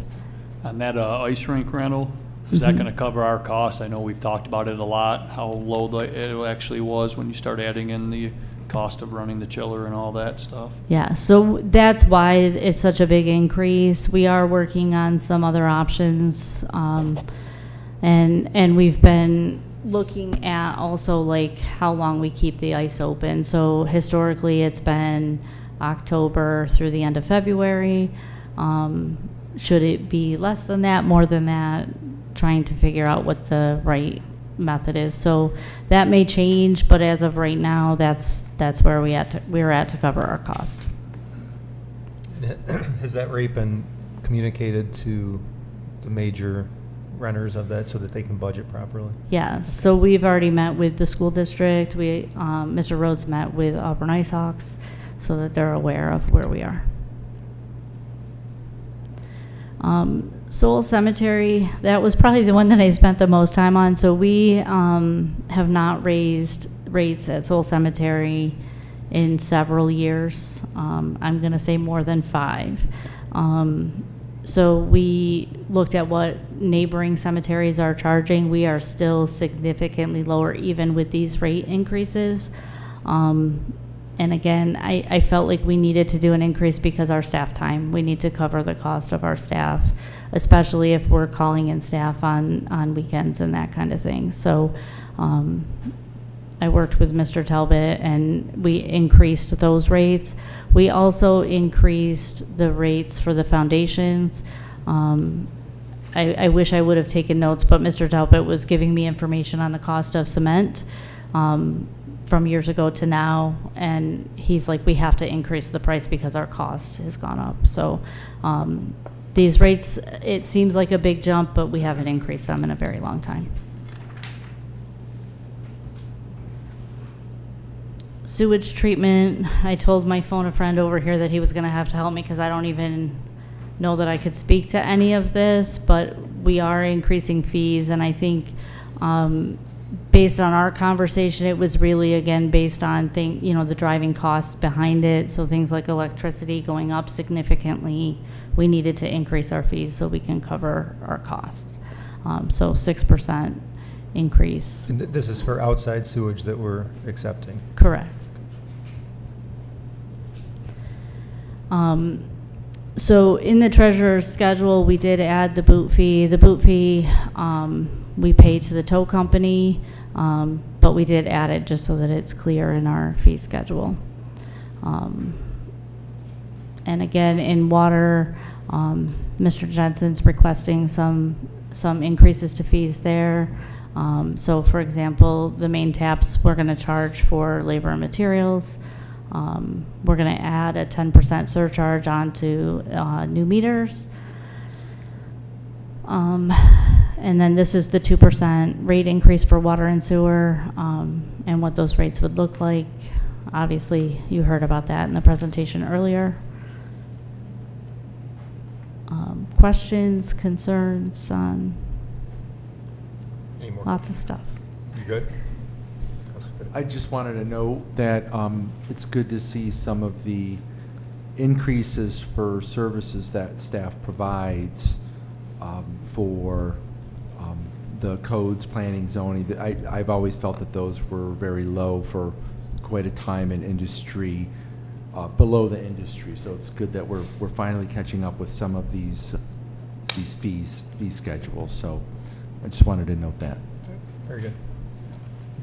Yeah, no, I appreciate you putting the work into that also. I know I've been beating that thing to death. I've only been here a few months, but that revenue, after we seen the projections back in January, taking $3 million out of the fund balance. So no, that's appreciated. We got to come in conservative, and anything over the top is good for us as well. We just can't miss again.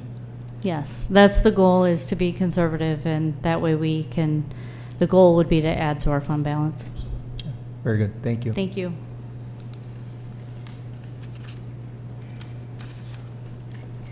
Working presentation, Sergeant Gilfus, welcome.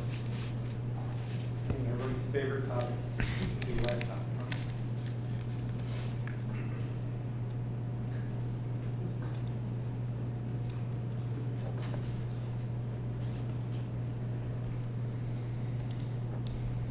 Evening, Mayor, members of council. Tonight, we're going to cover the city's parking program, an overview of all of our parking spaces, equipment location, the condition of that equipment, our current rates, staffing, and recommended upgrades and changes. So currently in the city of Auburn, we have a total of 637 on and off street parking spaces, which include Dill Lot, Seminary Ave Lot, Court Street Lot. 270 of these spaces can be paid by parking meter or Pango, and 320 of them can be paid by kiosk or Pango. Then we have some that are marked and designated, and that's like 58 of them. The total number of paid parking spaces in the parking garage is 398. 362 of those are on the upper level, and then 36 of the street level, which is down by Exchange Street. Those are both be paid by Pango or kiosk. Our current hours of enforcement on street and off street is Monday through Saturday, 9 to 5. We don't enforce on Saturday. And the parking garage is Monday through Friday, 9 to 5. How our parking is monitored and enforced is we have 3 different options currently. Is our kiosks, our parking meters, and our Pango, which is our parking app, and it's enforced by our parking staff. Our parking enforcement consists of one full-time meter attendant who works mainly Monday through Friday days, and a part-time parking enforcement attendant who works evenings. His main duties are alternate side, and he works typically, the workday varies because he has a full-time job. But he also comes in during the day to help do collection with the full-time officer. So moving on to our current kiosk and parking meter inventory and condition. Currently we have 26 kiosks throughout our downtown area, parking garage, and State Street. 19 of these kiosks have multiple recurring issues. Printer jams where the pay-to-display stubs will not print out and come out. CoinMex not functioning, so it's not taking cash. Our control keypads, so customers can't select their time frame that they want or how they want to pay. And then our modems and memory cards are failing as well. 5 of the kiosks out of the 26 operate as they should. As of today, they're operating as they should. And 2 have been taken out of service due to their condition, and we've harvested parts from those to keep the other 24 up and running. And all the kiosks have charging and battery issues. If you didn't know, our kiosks are run by solar and battery powered, except for the ones in the parking garage, which are hooked up to electricity. How are the ones in the parking garage running? Are they operating okay? Yeah, to my knowledge, those are one of the ones that are actually working out of the 5. All right, thank you. So just to give you an idea, this is for refurbished parts. New ones are too expensive, but to get the parts that we need right now today to get all of them up and running, so we wouldn't have to go and check on them daily, you're looking about $3,500 worth of CoinMex, $7,500 worth of printers, $900 worth of keypads, and then probably about $4,000 worth of batteries. And new kiosks, depending on how we spec them out, could be anywhere from $9,000 to $10,000 each. And additional cost that we have to run a kiosk is roughly $1,400 a month for cellular service. We have to have that so we can have the credit cards so they can be run through the modem, and also so we can have connectivity back at the office so we can see what ones are up and running, so we can check the status and see if there's something wrong with them. So we have to have that connectivity. That costs us about $17,000 a year, and we have about $1,700 a year in paper costs for the pay and display. So if you look at the map here, it kind of gives you an idea of through our downtown where our kiosks are currently located. The one up on State Street Bridge on the west side of the street is one of the ones we took out of service due to that. It's underutilized, and it only monitors, I believe, 5 parking spaces. And the other one is right out here on Lincoln Street by Wegmans. That monitors 8, but is also underutilized, so that one's also out of service now due to its condition. So to touch on meters real quick, we currently have 171 of those that we're utilizing throughout downtown, State Street, Market Street, behind the parking garage. 270 parking spaces have the option of utilizing a parking meter or for payment or Pango. All of our parking meters are 20 years plus old, and we no longer can get parts from the vendor. They don't make them anymore. So we're currently running our repairs off our limited supply of parts that we have. Unfortunately, when we had the garage fire, we lost a lot of those extra parts. They were damaged in the fire. And the cost to replace meters and upgrade those, the ones with the same numbers that we have, is anywhere between $125,000 to $150,000, depending on how we spec them out and what options that we choose. And if we were to ever replace them, then we would obviously go all kiosks and wouldn't do meters at all. And this is kind of a crude map, but the black lines dictate where we currently have parking meters throughout the city.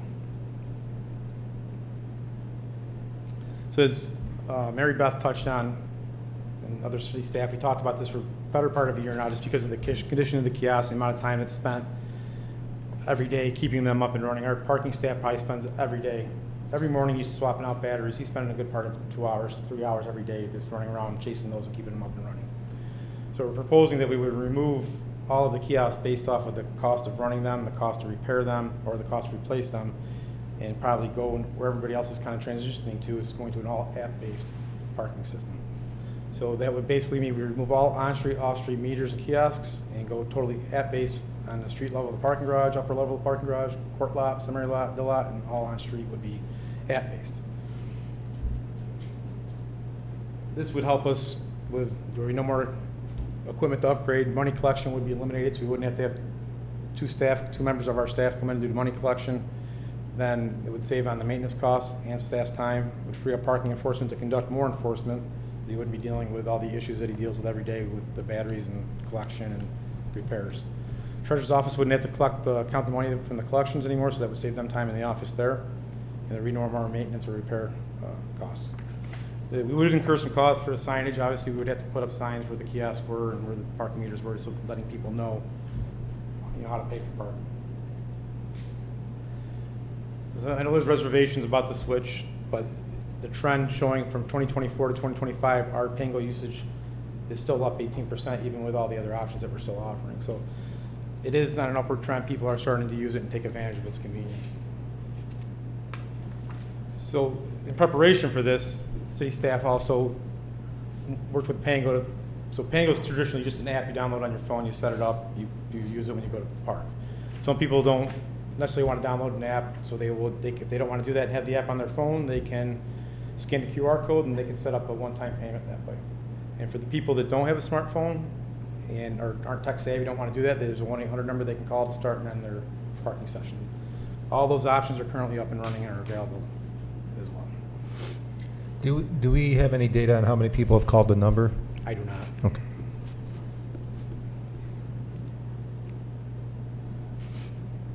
So touching on that change, one of the other topics tonight is going to be our rate change and the elimination of our courtesy ticket program. So currently we're charging 25 cents per 15 minutes or $1 an hour on street to park. We're going to propose an increase to 50 cents per 15 minutes or $2 an hour for all on street parking and keep all the time frames the same, not touch any of that. Courtesy tickets, right now, the program is out set up to work is there's one courtesy ticket per year that resets in January. If you look on the screen, you can see that our parking enforcement officer from this year, from January to April, issued 628 warnings out of 929 tickets, total tickets that he issued in that time period.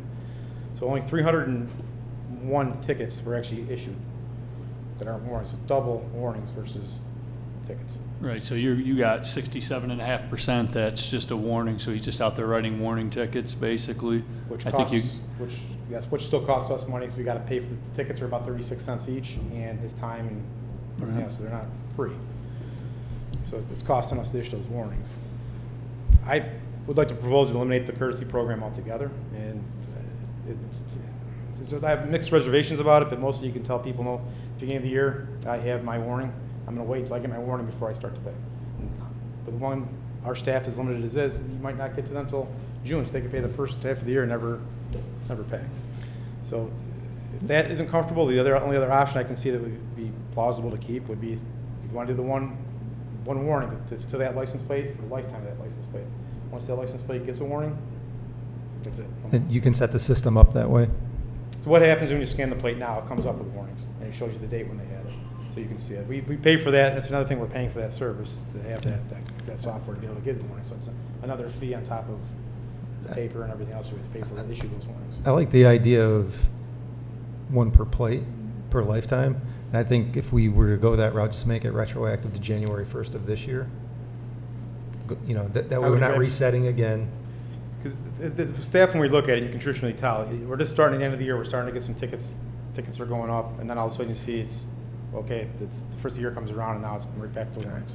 And that idea really came to us from a downtown business owner who, had somebody come in from out of Auburn, spend a lot of money in their store, and got a ticket. And their point was kind of a bad introduction to Auburn, right?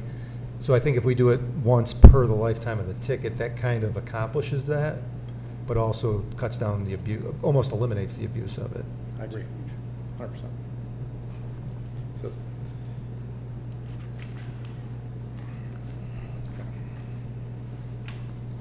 So talking about the parking garage, currently our upper level is $1 per hour in the garage, Monday through Friday, 9 to 5.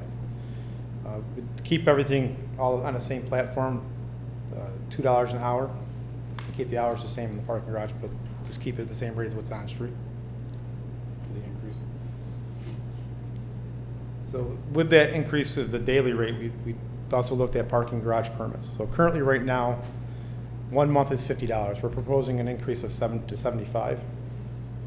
The current rate is per day is $2.50. The new rate would be $3.75 per day. That's based off of 20 days in the month, 5 days a week times 4.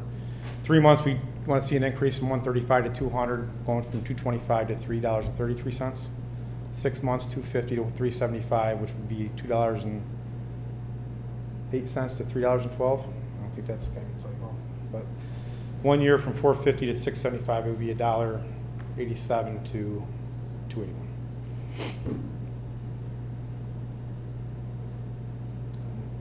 Parking lots right now, Dill Street lot and Court Street lot are currently $225 per 6 months at $1.87 a day. We'd like to see the Dill lot right now where it is, it's in a hot spot with the county office building, people down in the old Lions Bank, and now you got motor vehicles moving down there and all the restaurants. That lot is full all day long. So we'd like to set that rate due to its prime location, increase that to $325 for 6 months or $2.70 per day. In addition, offer a 1 year permit at $625 or $260 a day. And the Court Street lot, bring that up to $300 and see that at $250 a day. In addition, offer a 1 year at $625 or $218 a day. And then the Seminary Ave parking lot, so this one is underutilized. And we kind of gave it, I think, back, the reason for the lower price on that one was just due to the downtown apartments trying to get the tenants to move it, to actually utilize the parking lot and park there and not on street. So that's been at $15 per month or 75 cents per day. We're looking to increase that and just bring it up in line with the others, to bring it up to $300 for 6 months at the $2.50 per day, and in addition offer at the 1 year permit at the $625. Kind of get everything in line at the same price no matter where it is. Questions? How do our parking rates compare to other cities in the area? I knew you'd ask, so I looked. So Skinny Alice is right now at our current rate. They're at 25 cents and 15 minutes, $1 an hour. Syracuse is at, depending on where you are, is anywhere from $1.25 an hour to $2 an hour. Rochester is $2 an hour. Elmira is at $1.50, and Ithaca is at $2.50. Okay. And then I looked at Geneva briefly. They have some free stuff and stuff's going on. They also, I think they're at $1.50 as well. Spots that they do charge. Ms. Leeson, if you could just email us what the increase in the electric costs at the parking garage are. I mean, that alone, I think, is justification for doing this because we know that utility costs continue to increase. Just be good to be able to justify it. Thank you. Thank you.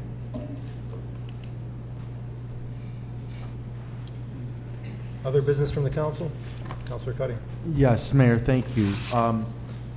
Earlier, there were 2 items brought to the attention of council. One, Councilor Diego talked about meeting with Mr. Sensabaugh at the CEO at the YMCA, and one of the things that he talked about was utilizing the YMCA pool. One of the things that that was mentioned last week, because we did have a constituent come in today to talk about how wonderful the pool is. One of the things that was mentioned last week was that the attendance at the pool was used in July, and that if that could be something, along with what Councilor Diego had met with Mr. Sensabaugh, as a possible option for the pool. So if we just have it open for July and go from there as an option.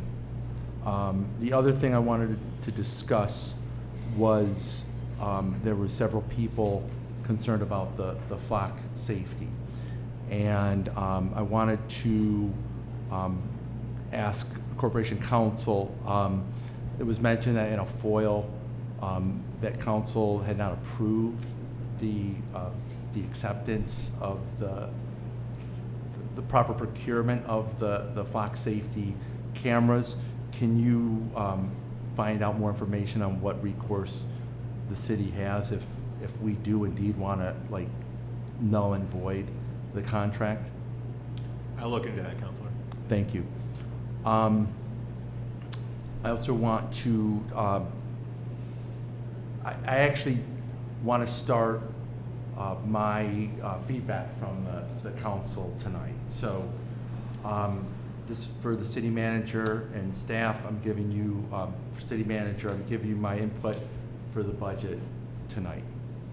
I'm not waiting until May 7th because we need you, the department heads to take these next 3 weeks to do the necessary work to bring us a balanced budget. I am recommending up to an 8% tax rate increase. And then I'm also recommending a budget reduction of 8% across all departments. If the manager and staff do this in a serious manner, they will come back 3 weeks from now with a balanced budget that provides the services proportionate to the taxpayer's increase and the corresponding cuts. In other words, the threats of Auburnians being denied basic public safety and other city services is not productive. A balanced budget in 3 weeks should demonstrate a wholehearted effort to find ways to guarantee our commitment to serving the public to our fullest capacity while addressing increases in health insurance, energy costs, and retirement payments. Worst case scenario, we provide 92% of the services of a $62 million plus budget. That is my recommendation for the budget. Thank you, Counselor. Do you have anything you want to add? Yeah. Okay, go ahead. Yeah, I agree with what Councilor Cuddy just said also. That's just another option we can look at, something we need to look at to try to get to the bottom line on this budget. But yeah, absolutely agree 100% that that's a viable option. Speaking on a couple other things real fast, I wanted to first speak about the new tactical vehicle from the police. The only reason I'll speak generally just because, once again, the rumor mill runs wild on social media like it always does. That was actually paid for by the Equitable Sharing Assets Seizure Fund. That's the money they seize from drug cases, and then the federal government splits it up between the DA's office, the police department, the feds, and the sheriffs. It's just difficult when people are telling us that, you know, you guys don't have money for anything else, but you got money to buy a police vehicle. It's not the case, obviously. Back on the budget, another option I spoke about back in March, we throw it back out there again, starting at a zero-based mandates-only budget. It's like I said a few weeks back, I'll say it again, it's a lot easier to retain everything you have and justify it if it's already there. It's a lot harder when you're justifying as the department head to the city manager and everybody else that's involved. Adding things back in makes it much more difficult. It's easy to say, I need this, this, this, and this, because it's always been there. It's harder when you have a certain amount of money that you're going to be allocated. It's just another way we can go about this. I've offered to all the department heads, said it multiple times, anybody that wants to sit down and go through their line item budget, every single line, let me know when. Haven't got any response. That's all right, I'll do it myself, but it'd be easier to have somebody can try to justify the costs and what's in that budget. Not saying anybody has to do it, willing to take the time out myself to do it, and that'll happen. Big thing right now is this permit thing with the Citizen building. This is starting to run wild. If, as an example, the city clerk goes and puts a pool in without a permit and he gets caught, they double the fine for not getting the permit. This thing with the Citizen, I've personally gone down there. There's a stop work order on the building. It's about an $11,000 permit is what it's coming out to. I was told today that they've gone down and told these people, including today 3 times, you can't be here working, but you're still working. It goes back, it reminds me of the cannabis thing a few weeks ago. They're just doing what they want. They had the only permit that's been issued as of today was for the elevator shaft. They were down there when I looked, sheetrocking, putting up walls. They just don't care. And my personal opinion, and I'm going to stick to this until somebody says that we shouldn't do it, then they pay the fine like everybody else in the city. If Chuck was going to get fined for not getting a permit, I don't care if it's $11,000. They have outright refused to bring in the necessary documentation to the codes office to do this, but they're still working. The senior code enforcement officer told him today, the next time I come down and you're here, I'll come with the police. It's to the point, how many times do we tell them that they can't do this? I was also told, and I won't speak for the department head, that he said, well, they're a prominent part of the community as far as working on things, so we're not going to fine them. Absolutely not. You can't do for who you want, whether you know them. That's part of the frustrating part for me is there's a lot of, I'll call it cronyism going on in the city. This company doesn't get a pass and been told 3 times with the order to stop work right on the door, and they're just doing what they want. And I think it goes back to our very first meeting I sat in, the 18th of January, when the mayor invited me into the executive session. It's about accountability and holding people accountable. You can't fine people in this community, but we're letting somebody just once again do what they want. Put the numbers together, that's probably half of one of the salaries of one of the girls working down in the code enforcement office. It needs to be held responsible, and I'll speak with the city manager after about it, as well as speaking with the department head. There's nobody going to convince me that they're going to get a pass and not have to pay the fine when, as of today, they're still there working when they've been told 3 times and there's a work order, stop work order right on the door. Unacceptable.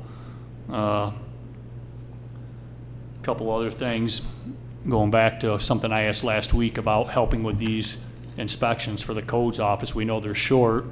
I asked the department head last week about if we had other people trained. They said, no, we don't. I did a little research myself. There's 4 people in the city that we actually pay to do their recertification for codes, even though they're not in that office. I'm not sure. Maybe they misunderstood the question that I asked last week, or maybe they just don't know. I don't know what the answer is, but there's no reason that we can't take these guys, even if we take a couple of them. If they did 1 inspection a day to help out the code enforcement, that certificate of occupancy is supposed to be done every 3 years. We're averaging about every 5 or 6 years. The amount of money we're leaving on the table is phenomenal at this point. Just 1 inspection a day for 2 or 3 more people, 4 people, we're going to catch up quick. And that number that Mary Beth talked about earlier, that 450,000 we had last year, we're going to start getting close to that number instead of 150,000 that we're budgeting. They just need the help down there. So that's basically it. And just on a side note, and maybe out of line, and stop me, Mayor, if it is, please. Show a little courtesy if you're a department head and somebody sends you an email. I've let it go for 4 months, and it stops today for me.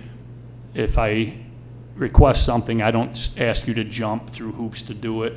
I always say at your convenience when you can do it. But, you know, it's happened multiple times over and over to me since I've been here. I'm not part of the crew, and I don't want to be a part of the crew. I'm here to help the city and work with the mayor and the council to get this done. But and this isn't a threat by any means, and I'm sure somebody's going to take it.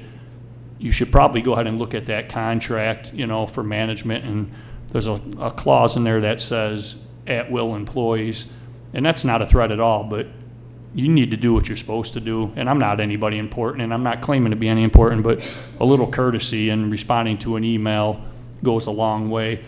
I don't appreciate it, and it's not going to be a good thing, because once again, I've gone through the chain of command. I've spoke to the city manager, and I did what I was supposed to do. But if it's going to be like that, then we're going to have this conversation in person, and we'll go from there.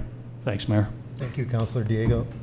I agree with Councilor Cuddy's approach on the budget as well.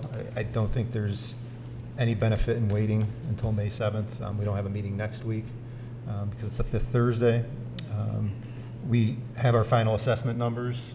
I know it's not been certified yet, but at least we have the idea of what those numbers are going to be. And I just think it's time to, it's been a difficult few weeks for everybody. I appreciate everybody's input. I appreciate the workforce that's shown up to advocate. But now it's time to, move the needle and get us a balanced budget so that, we can prepare. We also know a number of people are taking the retirement incentive, so that sets us on a better path as well. I've said this over and over and over again this budget season. This isn't a unique problem to Auburn. I've mentioned Rochester, Buffalo, Albany. Yesterday, Geneva, which is, I think, 10,000 people smaller than Auburn, announced they have a $5 million deficit. City of Syracuse this year budgeted $43 million for health insurance. So far, they spent $51 million, which is a 16.4% increase. New York City is actually considering delaying their pension fund payments because they don't have the money. So this is a statewide problem. And I bring that up because I'm wondering, I know we have the health consortium. Does the consortium proactively reach out to other municipalities, like say Geneva, to see if that's something that they would be interested in exploring? Because the bigger we get that consortium, the bigger our buying power is. In attending the meetings this year, I know that there were several municipal entities that were looking at the consortium. I don't know the status of those discussions, but I can find out. Okay. Very good. Touch on that 1 second, Mayor. Yeah, is that it? Speaking of that consortium, I know that was it 3 years?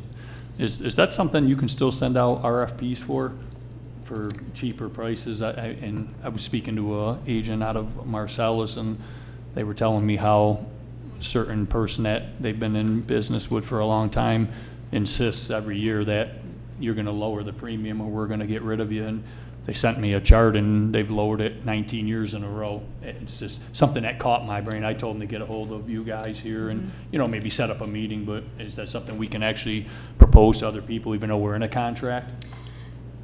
A short answer, no. There are contractual provisions that come with being part of the consortium that I think that even though it is good, it's a great idea. I wish we could do it. I think we're bound by the rules and contracts that we've signed to be part of the consortium. Thank you. But we can go out to RFP for our health insurance consulting service. Like we can't go out to RFP to change the carrier for the consortium, but and I think that might be what you're asking, the firm that's advising us and advocating for us, we can go out to RFP for that. Yes, and I have a draft for that. I can send that along for you. Is that what you were referring yes, to? Okay, yes. all right. My Okay. apologies, Counselor. I misunderstood your question.